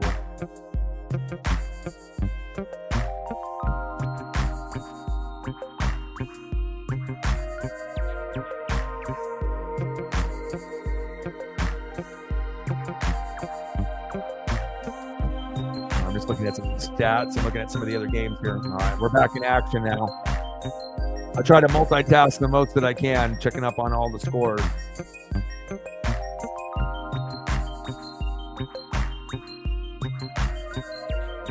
Take it easy, bro. 22 shots on goal. God, come on, Pittsburgh.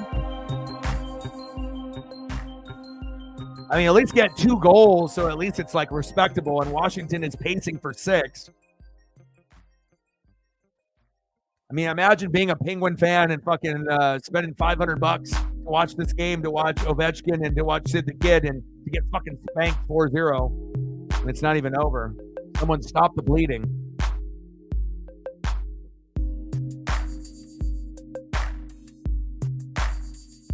Like, I better see at least one Sidney Crosby goal before this game is over.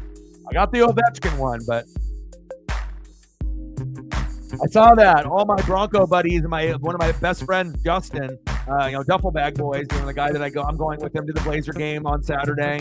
So no stream on Saturday unless I stream earlier in the day, but I think we're going to take Saturday off because we're going to go to the arcade, that multi-level arcade I'm gonna go get some amazing pizza and then or whatever, burgers or whatever. I'm gonna have my first cheat meal in a long time, and then we're gonna go to the Blazer game, and it'll be fun. I mean, the Blazers suck, but still, it'll be just fun to be able to hang out with my friend and spend some time. We only get to hang out a couple times a year, so that'll be fun.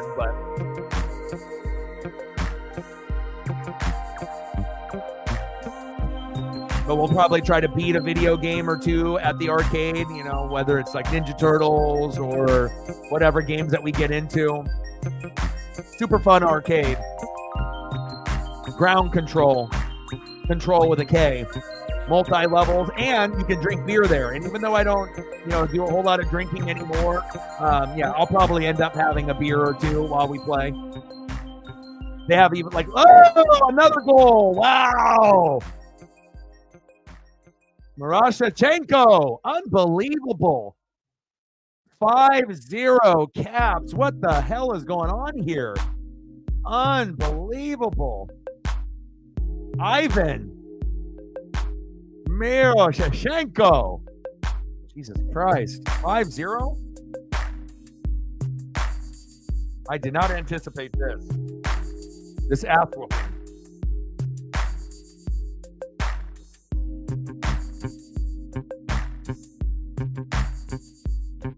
Marashchenko.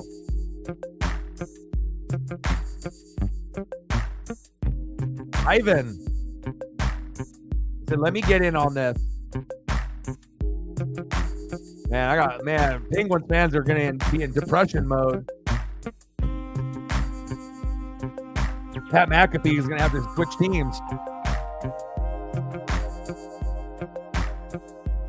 Even my NHL logo doesn't like it. Throwing a fucking background behind it. Come on now. All right, I got a photo of Ivan. My goodness. Of course, the game that I choose, you're going to end up having a lot of goals. I just wanted to have a competitive matchup, but at least we have 5 goals. But I would have preferred it be 3-2 Washington right now, not 5-0 Caps. But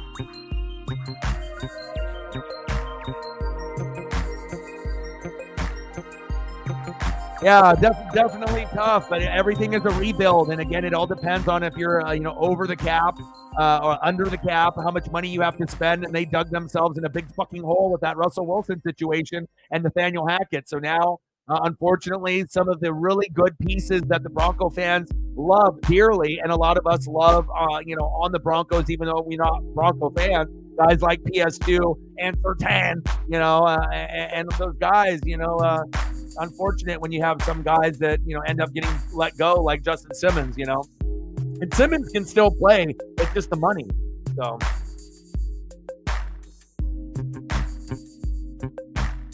Tranquil, 3 years, $19 million.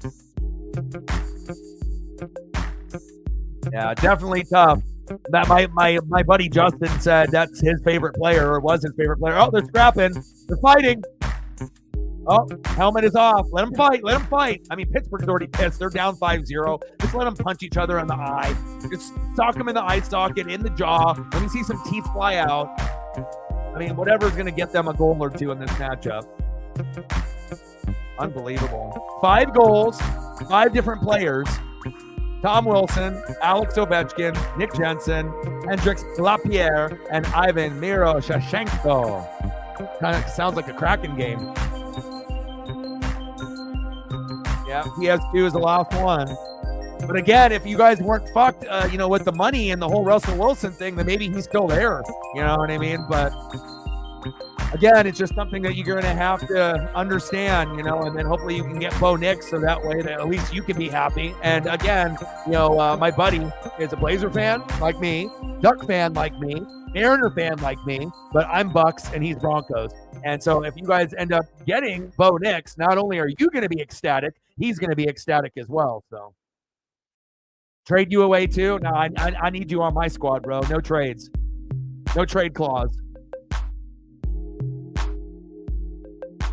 You're on the NWSF team for life, brother.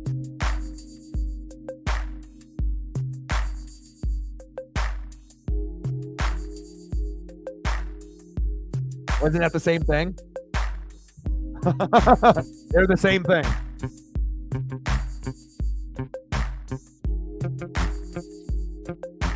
$25 shots on goal for Pittsburgh, nothing. 25 shots on goal for Washington, 5 goals. Unbelievable.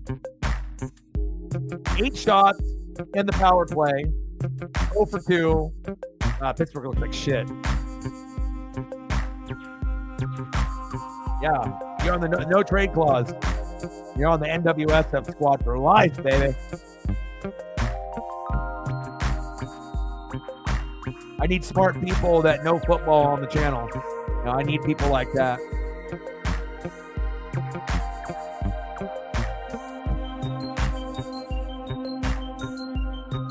Crosby to Carlson with the wrister. Wide right, wide left. It's like I'm calling a Buffalo Bill field goal attempt at the end of the game in the Super Bowl. Wide left, wide right, wide left, wide right. Buffalo Bills, Florida State. Just can't get it done. You got to give the Caps credit. Goaltending has been magnificent. Lindgren. They can't get shit on him.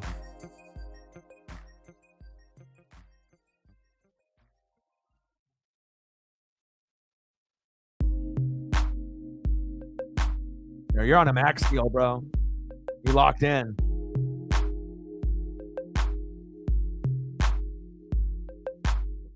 $5 years, $500 million. That's what we do. We support each other. Boys, baby. 9 seconds left in the second period. You got a better chance for a fan to come onto the ice and get a goal than Pittsburgh's players right now. They already benched their goalie.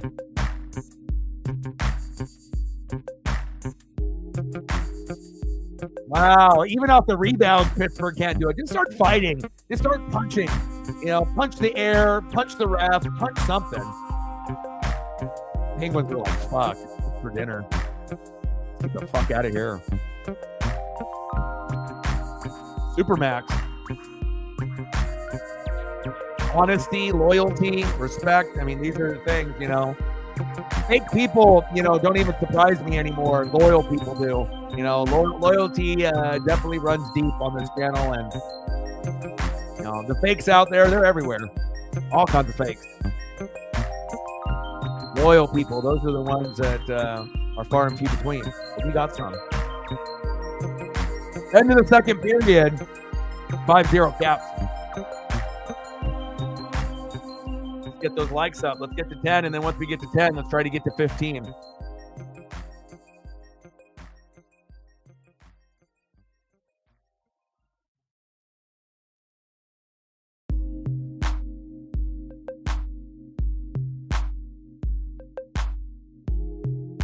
All right, one more period. You guys let me know what you want to do for photos. Doesn't necessarily have to be NHL related. Any type of news that you guys got going on through MLB, NFL, college football, NHL, let me know.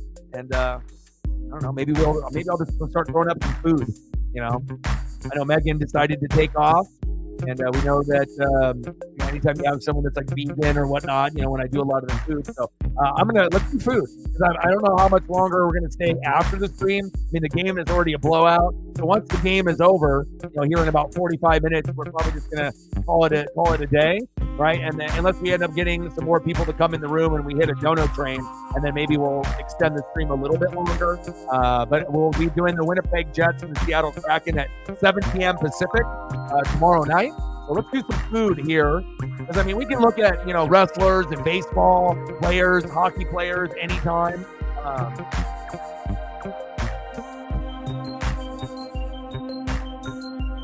I'll hook you up.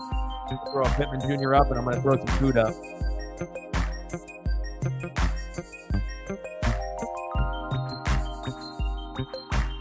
I know you're relieved. You know I am with Mike Evans. I mean, that was you know, whether, you know, some people thought that he was going to go, you know, but again, you know, when you got a name like a Mike Evans, you know, you don't want to let a player like that go. And luckily for us, both Mike stayed home.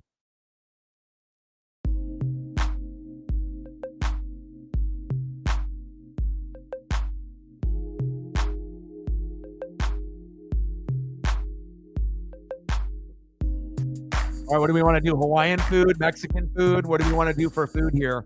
We'll have probably about 5 minutes or so I can do that. Yeah, I'm loving that NFL logo.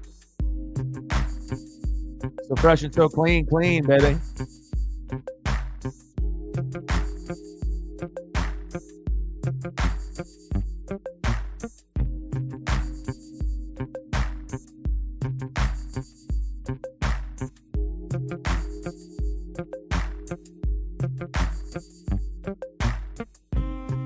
Do some like Hawaiian food for Matt, and then whatever food that you're looking at, you let me know.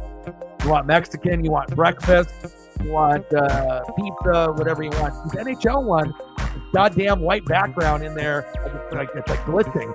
The NFL one isn't glitching, but sometimes I may have to like re-download that and see if it's like some kind of glitch in there. But yeah, the whole purpose of having the logo is to have it transparent and spin, not to have any fucking box come up on the back of it.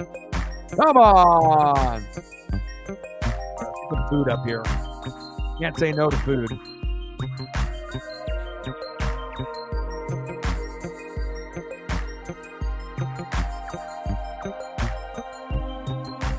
You don't even need a spinning logo for that.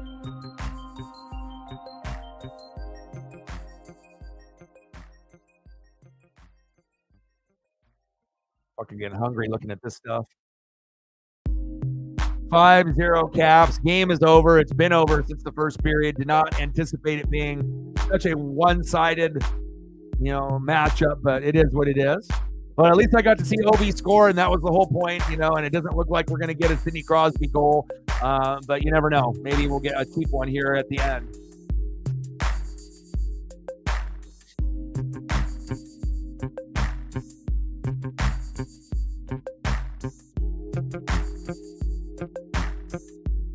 The real question is, though, is if she wasn't famous, would you still like her?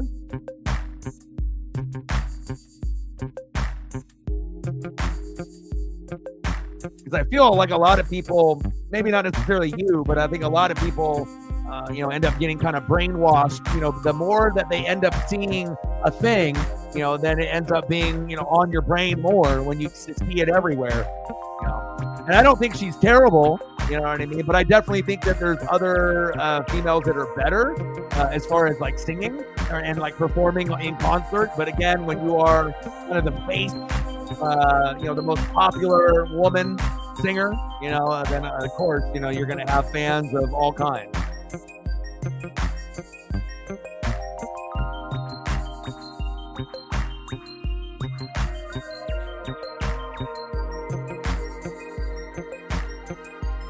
So what do you like more, her looks or her singing and her performing?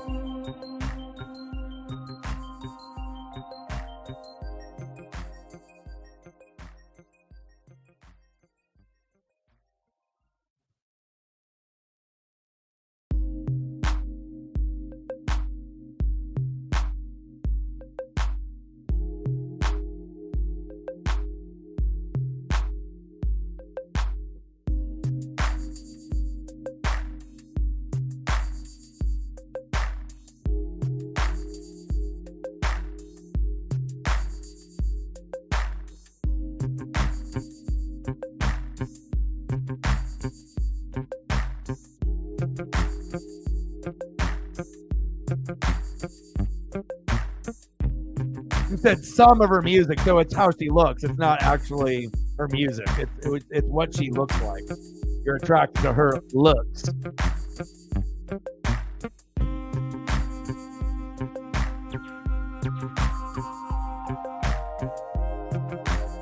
But the real question is that did you feel the same way prior to her being with Travis Kelce and before she was getting blown up in the media every single 5 seconds?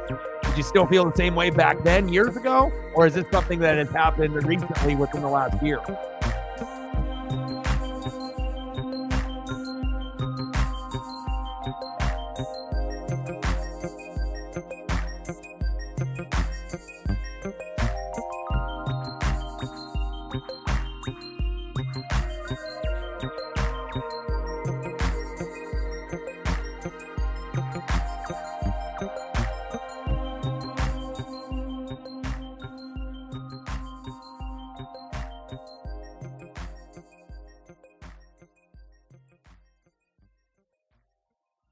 Damn, I'm getting so hungry now. This is ridiculous.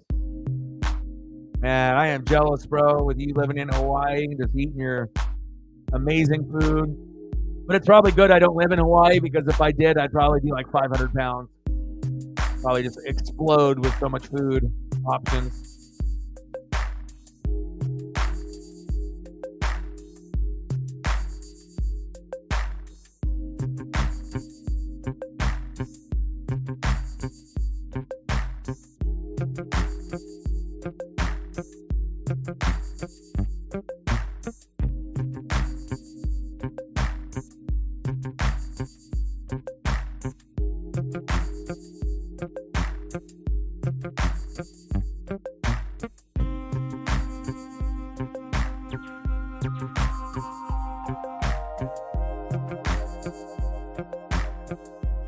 Yeah, but that's not going to happen, because, more media attention means more money.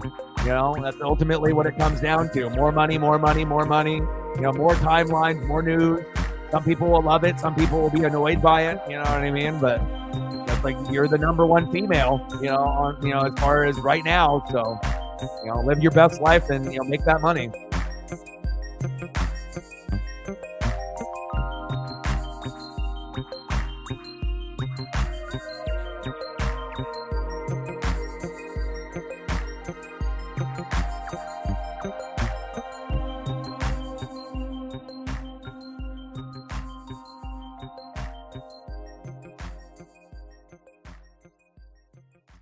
Pizza sounds good.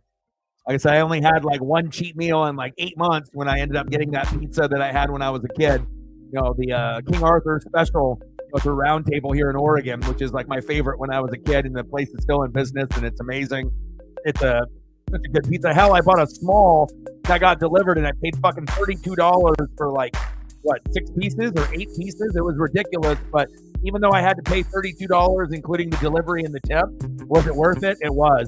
And normally, $32 for pizza and you're only getting 6 or 8 small pieces is crazy, but the amount of toppings that are on there, that's the difference. It's the sausage, it's the cheese, it's the pepperoni, it's the onion, it's the green pepper, it's all of it. And there's no other place that has the same type of taste than that. So sometimes you got to pay a little bit extra. Of course, I could have got a bigger pizza that didn't taste the same with a lot more pieces, for that price, but it seems like everything is going up. You get a burger and fries from Five Guys, you're paying like $30. So, you got to have a lot of money to even go out and eat nowadays. So,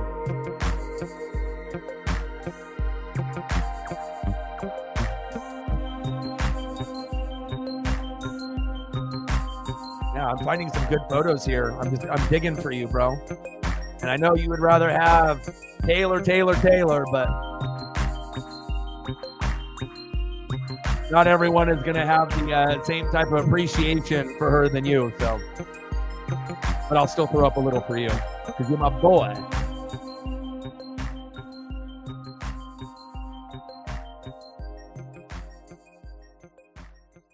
I mean, whatever happened, like the value meal stuff, but even like basic meal stuff, it's like you're looking at, $15, $20, nowadays for something that used to cost like $5 to $8 and whatnot. But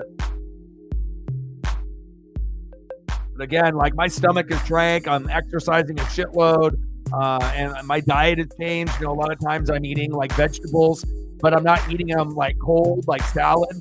I'm doing like steamed vegetables. So, you can do all kinds of peppers and, all kinds of different things. And, when they're hot, and when you eat vegetables hot, not only does it taste better, but it's good for you. And so I've gone that route. So almost every day, that's how I'm getting my vegetable intake, and then I'm doing like rice or like noodles. And then every once in a while, some kind of like chicken or something. And then I'm not eating 3 meals a day. I'm only eating like a light breakfast, no lunch, and then just a very light dinner. And that's, and then exercising for an hour and a half, 7 days a week. And that's how you go from 275 to 193 in a matter of, a year or less than a year. So, Judah in the building. What's good? 1040. Man, you know what? I know some people don't like Arby's and stuff, but I like their market fresh sandwiches. Like I always, their ranch, like they used to have like a market fresh sandwich, like a bacon ranch one or whatever. I love that, and kind of like a deli sandwich. And then I love that. I love their fries, and then I also love their cheese sticks, mozzarella sticks. So every time I would go there, I would get the combo with the curly fry, market fresh sandwich, which I don't even know if they sell that anymore because I haven't been there in like a year.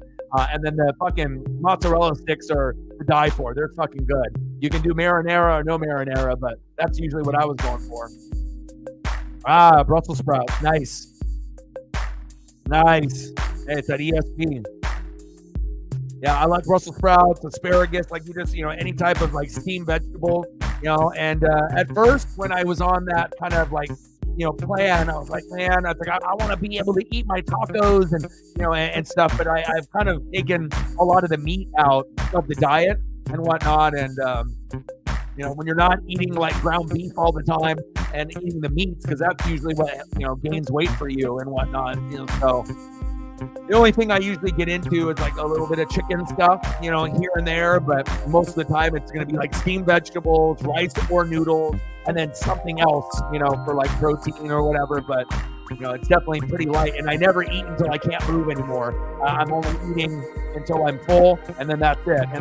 And then the trick is if you don't eat 3 meals and you're not eating fast food all the time, you can actually snack.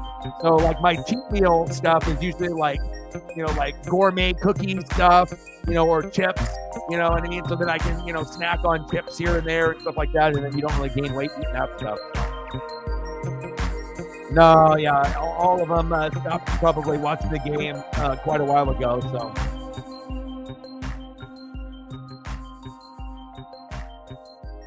Yeah. Broccoli. Yeah, I'm on all that, the little carrot and then the broccoli and then asparagus, Brussels sprout, all that. Anything that's prepared right, it's, not only does it taste good, and it's good for you, but it'll help you lose weight too.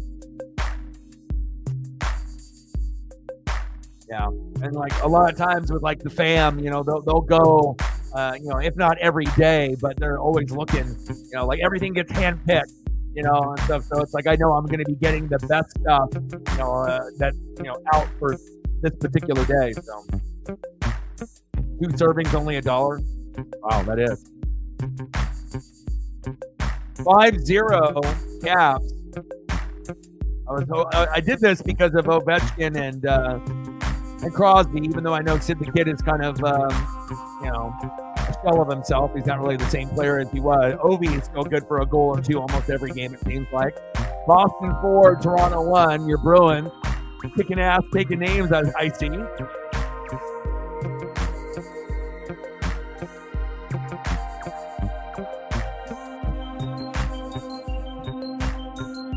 Calgary in the building. What's good?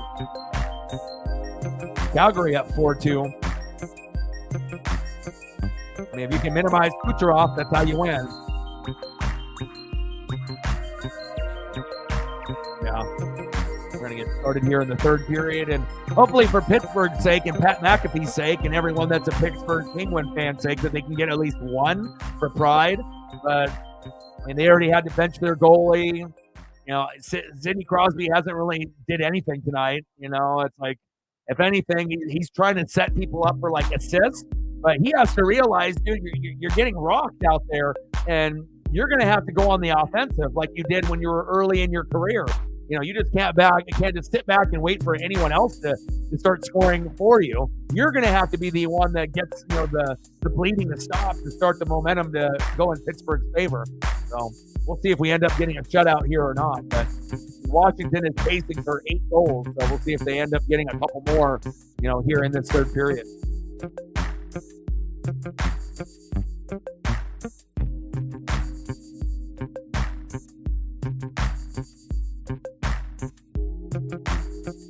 Thumbnail turned out pretty good, though. And then we got the new spinning logo that I debuted here today. Hopefully it doesn't crap out on me.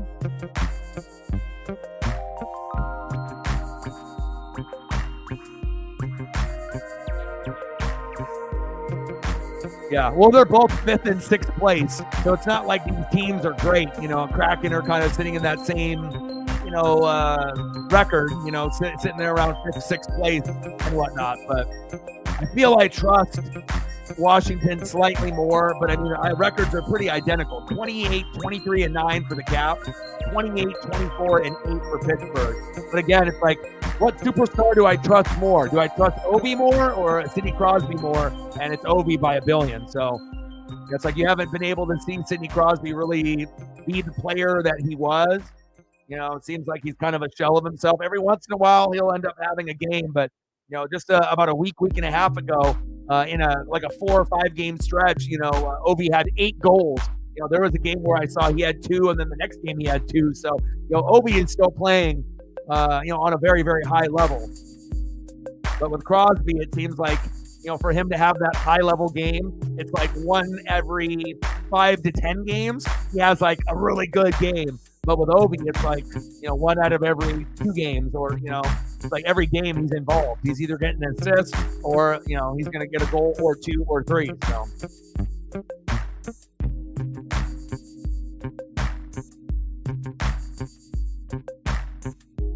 Anthony Duclair. Jack Thompson, huh?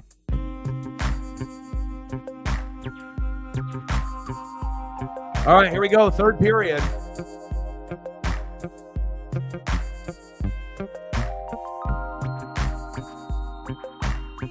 Looking at all those Hawaiian dishes that Matt gets to eat on the regular definitely made me healthy. No. Hungry.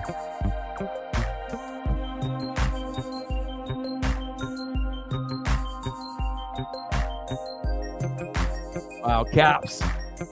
4 times hitting iron. It could be 9-0 right now. Gosh, Pittsburgh fans need a refund.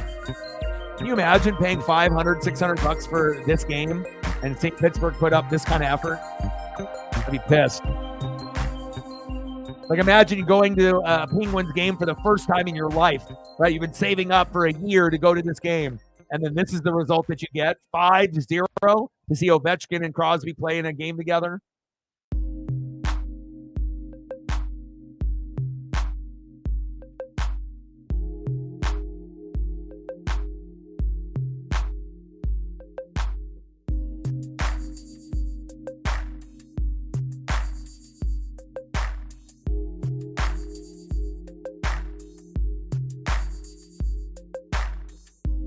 Got any other news for me, Judah? For baseball, basketball, football, hockey?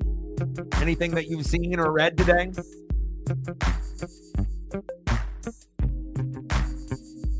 And we'll be doing Winnipeg Jets versus the Seattle Kraken, and Seattle will be at home this time around instead of up there in Winnipeg, and we ended up getting that dub. So seems like Seattle is kind of turning a corner. We ended up, matching up against your Bruins and finding a way. And so anytime you can beat a first place or second place team when you're the Kraken, it definitely helps you gain confidence. But it really is all from net. If Drew and Joey DeCorder playing well, he can match up with anyone and beat anyone in the NHL. But when Drew and Joey DeCorder are struggling, we can lose to literally everyone. So it really all starts in net for every single team in the NHL. The better defense you have and the more control that you can have in net and in the crease, you have to be able to give up 3 goals or less. If you give up more than that, then you're done. Another one.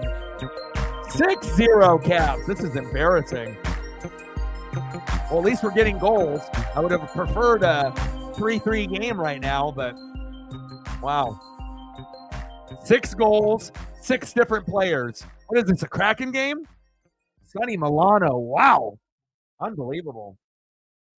This is one of the worst efforts I've seen out of an NHL team this season.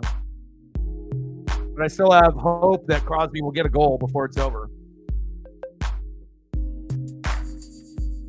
Sonny Milano. I mean, shit, even my NHL logo is crapping out. There we go.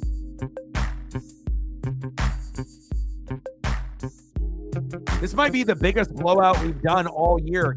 Have we done a game that's been this much of a one-sided affair? I think this is the biggest one-sided affair that we've seen all season. Out of all the however many NHL games I've done this season, this is insane. 6-0? What is this, baseball?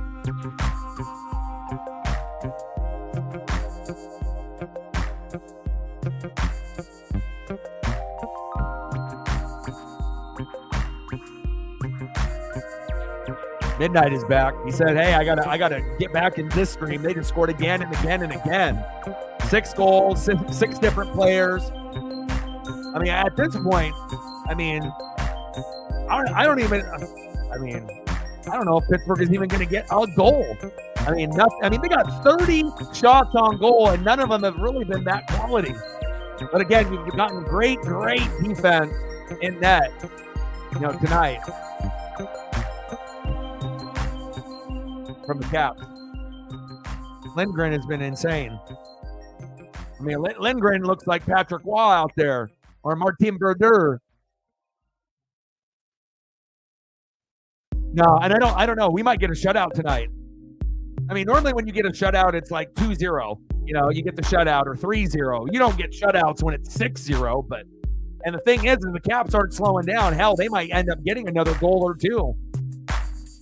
Can you imagine if it ends up being like 8-0? I mean, I usually like games that are a little bit more competitive, but at least it's not 0-0 right now, and there's like no effort.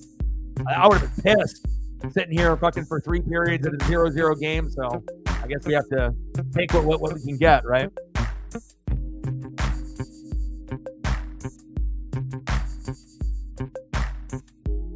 Bare knuckle boxing. I know Odin's son watches stuff like that.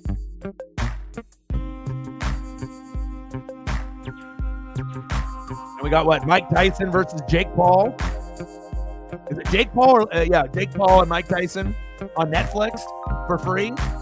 So that'll get a shitload of views.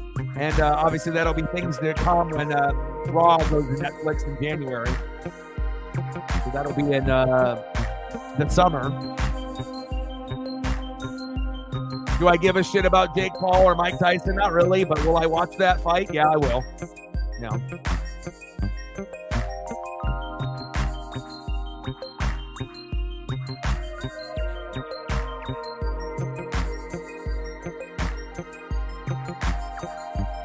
Not necessarily.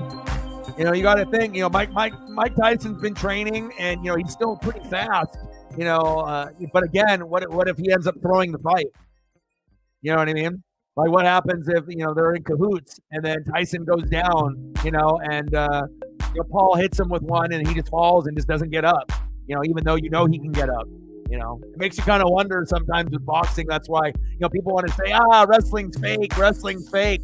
You know what I mean? But yeah, maybe the outcome is determined, but they still have to go through the spots in the match. But with boxing, you can get hit and make it look like, you just got knocked out even though you didn't, and you just lay there. It's only 10 seconds,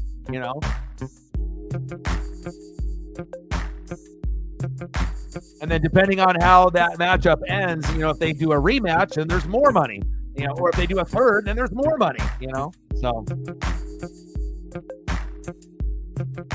Like, of course, most people are like, I don't like Jake Paul. I like Mike Tyson. I'm going to go for Mike Tyson even though he's older, right? But again, we will see how it all plays out. Because Mike Tyson probably has more to lose, even though it's like he's old, rather than, like I said, obviously, who's got more to gain? It's obviously Jake Paul. So regardless, it's not Mike Tyson in his prime, but it's still Mike Tyson, That's like another notch on his belt for anything that like Logan Paul or Jake Paul does. A lot of one-on-one. Still couldn't get a goal. God, Lindgren is a fucking beast tonight. Even one-on-one, they can't get a goal on Lindgren. One-on-one, two-on-one, still can't get a goal. 1 for 3 on the power play tonight. 6 shots. Pittsburgh is terrible.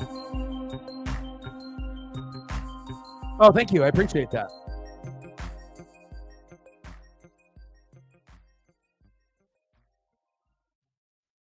The Chiefs game. Oh, frostbite. Oh my gosh.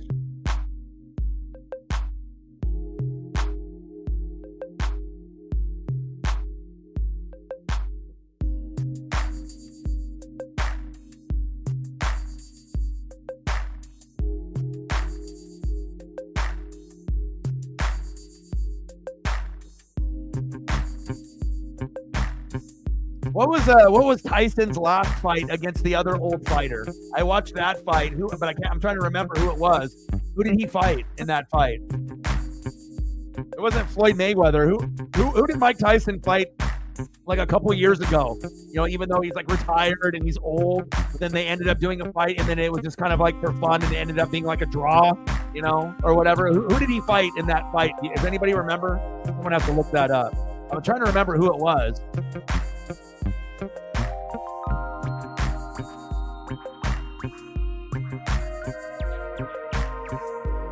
It also depends on how many rounds and what it ends up being, but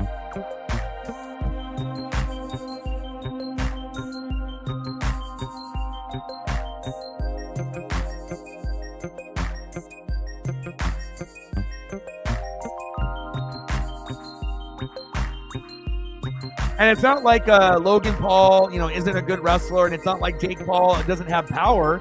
I mean, you know, but again, it's like some of the stuff that I've seen through Jake Paul, I don't know, man. Some of the fights definitely look like they're staged, you know, or like fighters putting or Roy Jones. There you go. Yeah, Roy Jones and Mike Tyson. I watched that, but it kind of seems like anytime Jake Paul is in like a boxing match, like it just seems like, you know, the guy that he's going up against is like, you know, just kind of puts his hands down and like lets him hit him, you know, like they've already have it all rigged and whatnot, you know, and.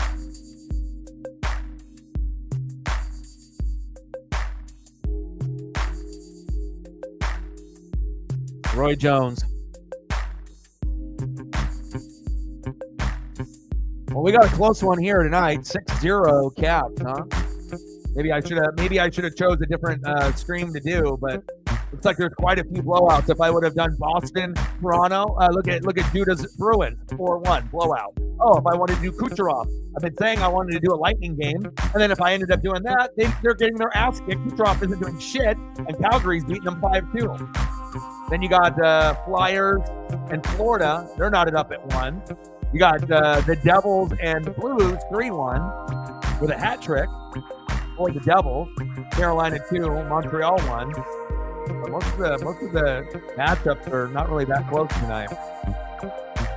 But of course, I ended up picking up the matchup that was the most one-sided. But again, the only reason I did this is for Ovechkin and Crosby. So I just wanted to soak in some greatness.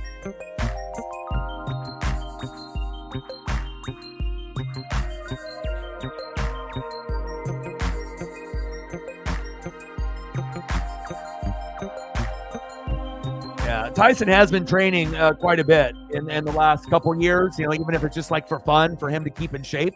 But if you go and look at some of the videos that he's put out, you know, for a guy over 50 years old, though, he's still got some power, and he still has a little bit of that aggression in him. He's still not that crazy fighter that he was in his teens, you know, for the Olympic team in the early 20s. He's no longer that way, you know what I mean? But he definitely still, you know, has a little bit of power, you know, based on some sparring videos and things that I've seen. You know, he still has some of those aggressive throws that he can land. So it's definitely not going to have that prime Tyson power, but there's still a little bit of power there.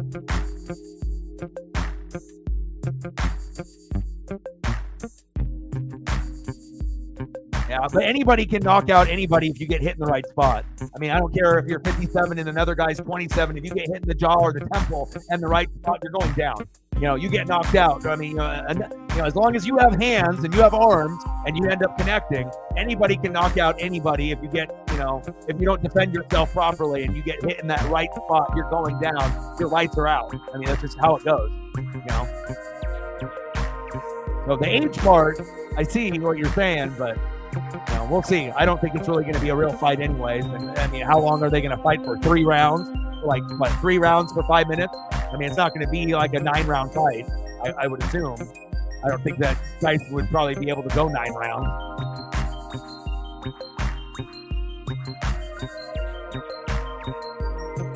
I don't know. Watch some Mike Tyson videos tonight or tomorrow, and then let me know what you think.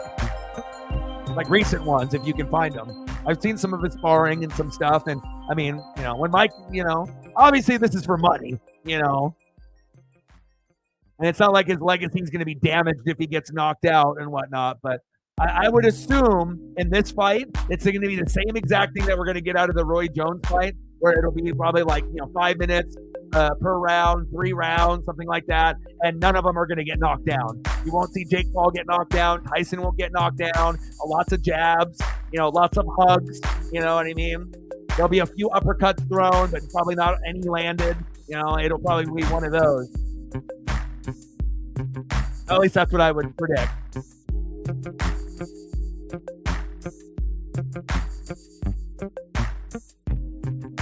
We got less than 11 minutes to go in the third period. Real close game. Closest game I've seen all year. 6-0 Caps.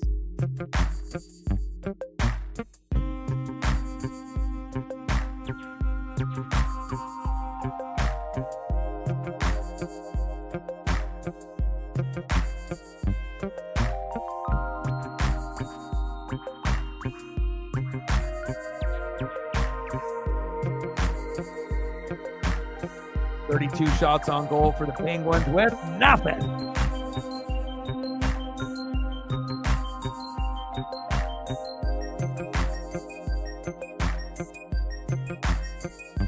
Yeah.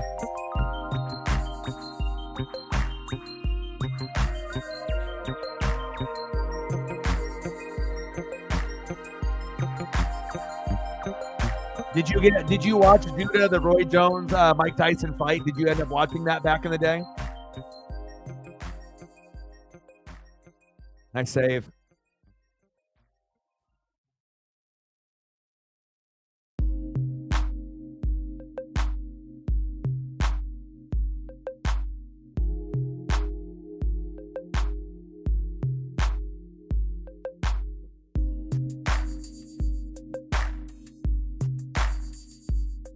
Yeah. Again, if we were able to incorporate a like button on the Twitter/X side, dono button, comment button, obviously things would be much better.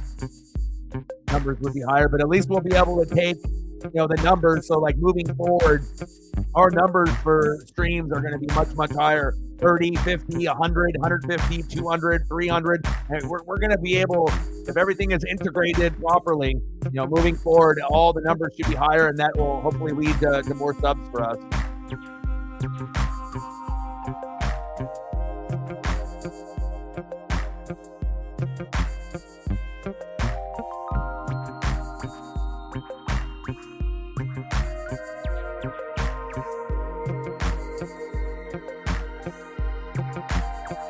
Delayed penalty.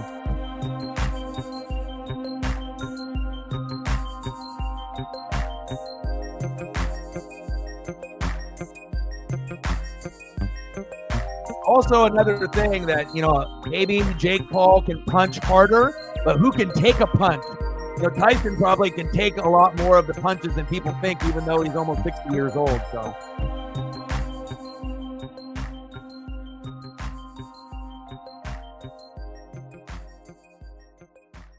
Yeah, 250 to 185, big difference. Yeah. His upper body, but again, I guess it just depends on height and weight and then conditioning, and whatnot. So, yeah. Shit, it was like me, like during COVID time and whatnot, like shit, I ballooned up to, 260 to 275, and now I'm finally down to 193. It feels like it's been a lifetime to be able to get to that point, but I feel like I'm half of the person that I was. Like I lost half of who I was. So I haven't been this low on weight since, high school days. Another site is listing him at 200. So 185 to 200, it'll fluctuate. So, and then what's Mike Tyson's current weight? Obviously over 200, easily.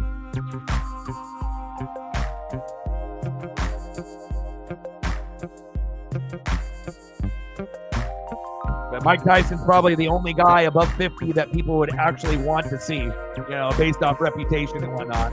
I mean, besides a guy like Floyd Mayweather, once he ends up getting to be that upper, but again, that guy, when he gets into a fight, I mean, he doesn't even need to fight anymore. He doesn't need the money, like some of these other guys might need it. He's made so much money after he bought out his own contract and then ended up making $1 bajillion. every fight that he did. You know, they don't call him Money Mayweather for nothing.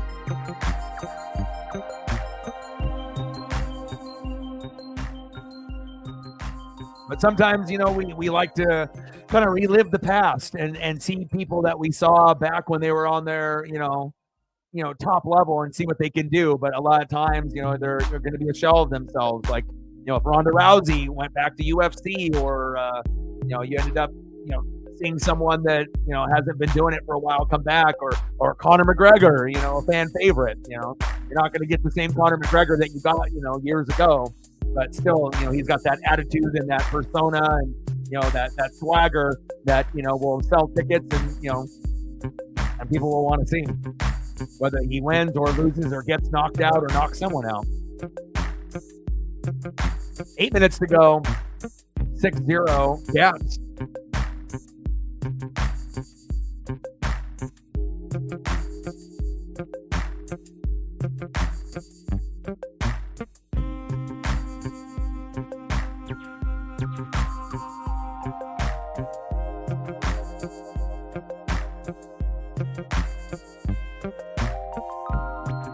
$33 shots on goal for the Penguins, 28 for the Caps, 6-0 Washington. Someone throwing the fucking white flag, red flag, yellow flag, any color of flag. They should just give Pittsburgh just like a pity goal. Give them a pity goal for the fans.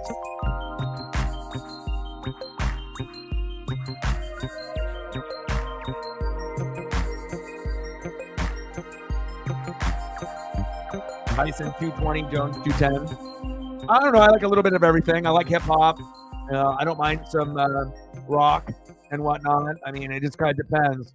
You know, wrestling intros with like metal and stuff. I like Ozzy. You know, it kind of depends on my mood. You know, it might be Ozzy Osbourne. Maybe it's Red Hot Chili Peppers. Maybe it's Green Day. Maybe it's Dr. Dre. Maybe, you know, maybe it's Kendrick Lamar. Maybe it's J. Cole. I mean, I got a wide variety. You know, it just kind of depends on my mood. Maybe it's Tech 9. Maybe it's E40. You know, maybe it's Bone Thugs and Harmony. Maybe it's Tupac. Maybe it's Biggie.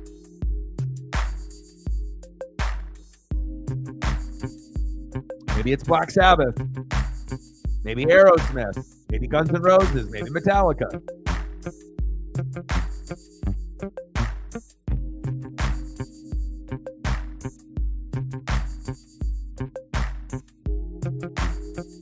Favorite artist? Golly, I don't know. That's tough. What genre of music are we talking? Or artist? Are we talking like hip hop? Like pop? Like R&B? Like what are we talking? Because obviously if we're doing rock, it's more like band rather than like individual.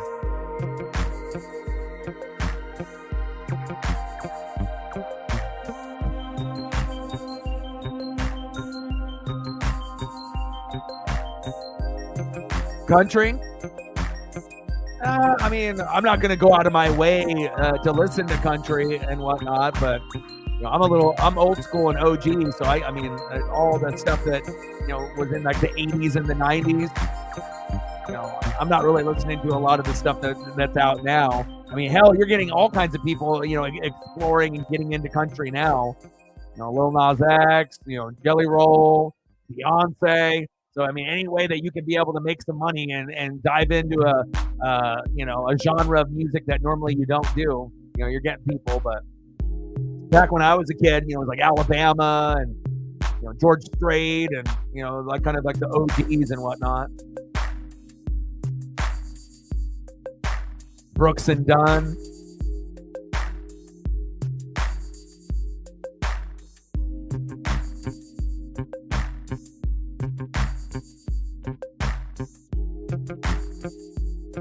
Yeah. The Jake Paul Tyson is going to be more entertaining than the Roy Jones, because Roy Jones was kind of chubby, you know, and kind of out of shape in that one. I mean, they both were kind of out of shape, but it seemed like Roy Jones was, you know, he held his own, but again, it's just like a lot of jabbing and whatnot. So he didn't really get a whole lot of knockouts or knockdowns.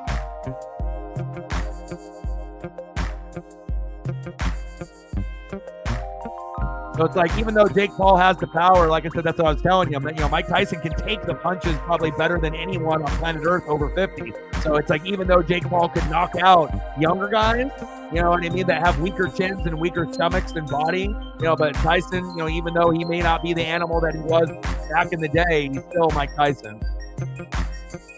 And again, when Tyson ends up getting motivated and he starts to train, for a couple weeks or a couple months, he can definitely shed the weight. And, he's definitely changed his body quite a few times, from his 30s to his 40s to his 50s. So Pittsburgh can't get a goal with anything. Yeah, we'll watch it on the channel. We'll do a live stream for it. We'll watch it together for sure. I mean, and then it's not even on pay-per-view; it's on Netflix. So again, it's going to be an opportunity for people to see what like Monday Night Raw could be and other things that could be when they're on Netflix. So, and I'm kind of excited for the opportunity to be able to do Monday Night Raw live streams with everyone. If Monday Night Football isn't good, or once football season ends, and if the hockey matchup or baseball matchup isn't the greatest, then boom, we can end up doing Monday Night Raw instead. So.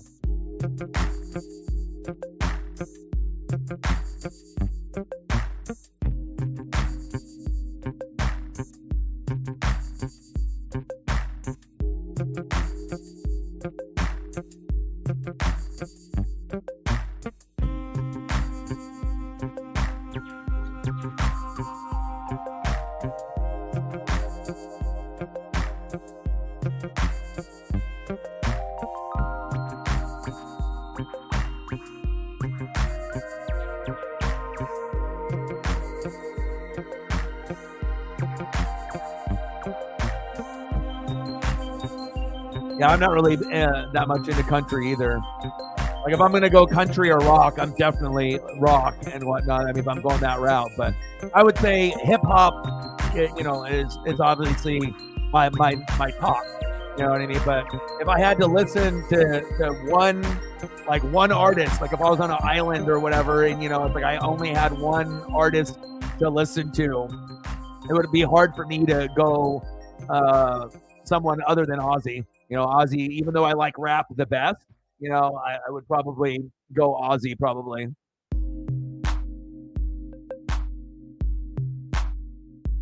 But again, it all depends, on my mood and whatnot. But, certain music is like eternal, and it'll never be old to me.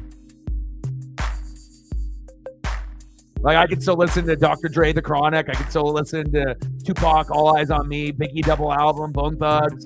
I mean, like I said, in past streams, damn, Pittsburgh can't get a goal worth anything here. 4 minutes to go. But again, Dr. Dre, The Chronic, Snoop Dogg, Doggy Style, Tupac, All Eyes on Me, Biggie double album, and Bone Thugs album, Eternal 1999. Those were my first 5 CDs growing up. So that shaped who I am, for sure. Johnny Cash, that's a good one. That's a good one.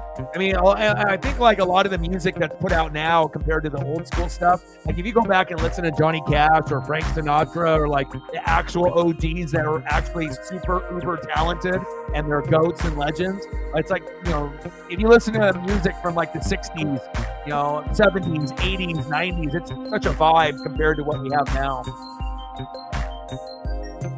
Or even rap in the early 2000s compared to what it is now. Things have evolved and changed, maybe not necessarily for the better, unless you're a big fan of mumble rap and the bullshit that's out and that type of thing, But I feel like rap has been, the hip-hop game has gone down the most, based off talent.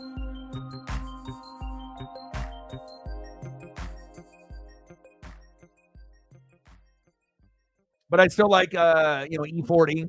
Like Tech Nine, it doesn't have to be like the most popular guy like Drake, even though, I don't mind, Drake's old stuff. But a lot of the hip hop artists, it's like I like their old stuff, but maybe not as much as their new stuff.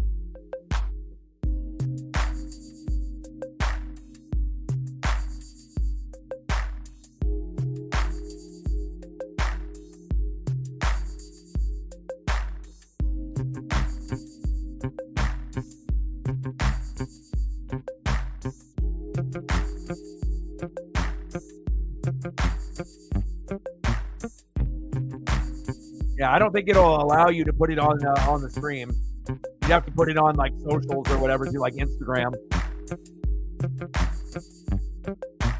Is Kodak your favorite? I would have never took you for a Kodak fan. Is that your favorite out of all the artists?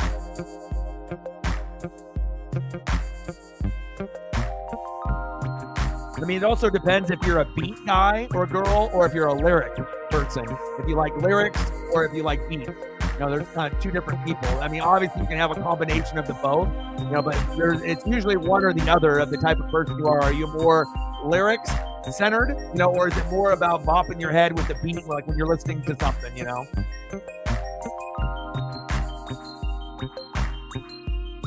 No, they don't allow you to put the links to here on YouTube.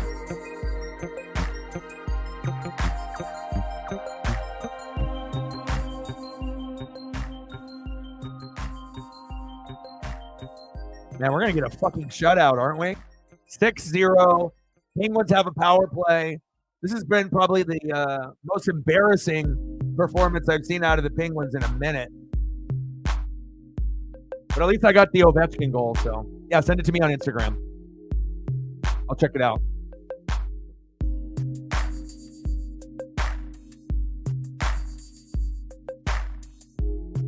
$40 shots on goal. No goals. Some of the crowd hasn't left, especially if you're sitting there close. But this would definitely be a game that you'd want a refund on. I mean, it's one thing to lose 6-1, 6-2, 6-3, 6-4, but the effort has been non-existent.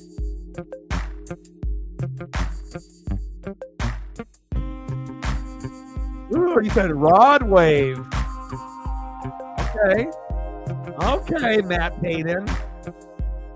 It's like with me, you know what I mean? Like, I feel that like I said, I'm pretty in tune with pop culture and hip hop and everything that's going on. So it's like, you know, the things that people that are listening, you know, people that are like 20, you know, that are listening to a certain type of genre and stuff, like, you know, chances are I'm probably listening to that same stuff too. So he said Rod Wave. Okay.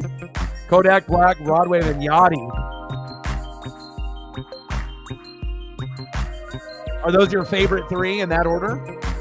I would have never thought those three. Kodak Black, Rod Wave, and Yachty.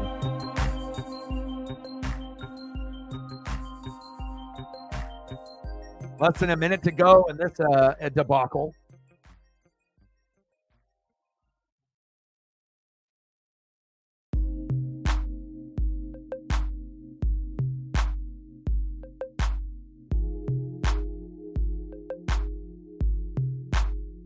Well, next time we end up having the Caps and the Penguins play, we probably won't do the stream since we already did this one. I mean, the first game was 4-0 Penguins.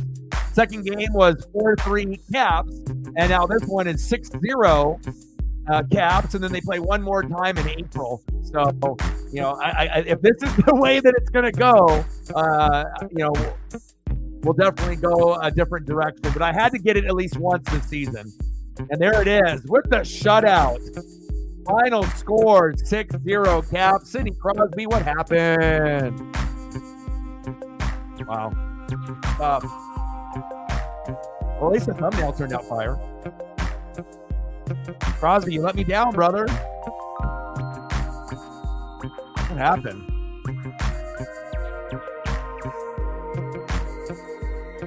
Oh, wow. Well, again, final score 6-0 Caps. 6 different individuals with goals for the Caps. Unbelievable. Started off with Tom Wilson, then Alex Ovechkin, then Nick Jensen, then Hendrik Lapierre, then Ivan Miroshchenko, and then Sonny Milano. Unbelievable. Unbelievable. But I hope you guys enjoyed it. I always like hanging out with you guys on the daily. Shout out to all the people that donated, commented, and shared, and all the people watching on Twitter/X. Shout out to you. Love you guys as well. And we'll be back tomorrow at 7 p.m. Pacific time. Friday night, it's a little late. I know for some of y'all it'll be 9 o'clock or 10 o'clock. But the Winnipeg Jets are going against the Kraken at home. And we're going to end up doing that matchup. And there's only like 4 games on tomorrow. So that'll be the best one. So Judah, Sarah, Matt, everyone on Twitter/X. I appreciate you guys. I love you. And I got one question for you. Who you know talks sports like us? Your boy Ryan. Northwest Sports Fanatics, and I'm out. Guys.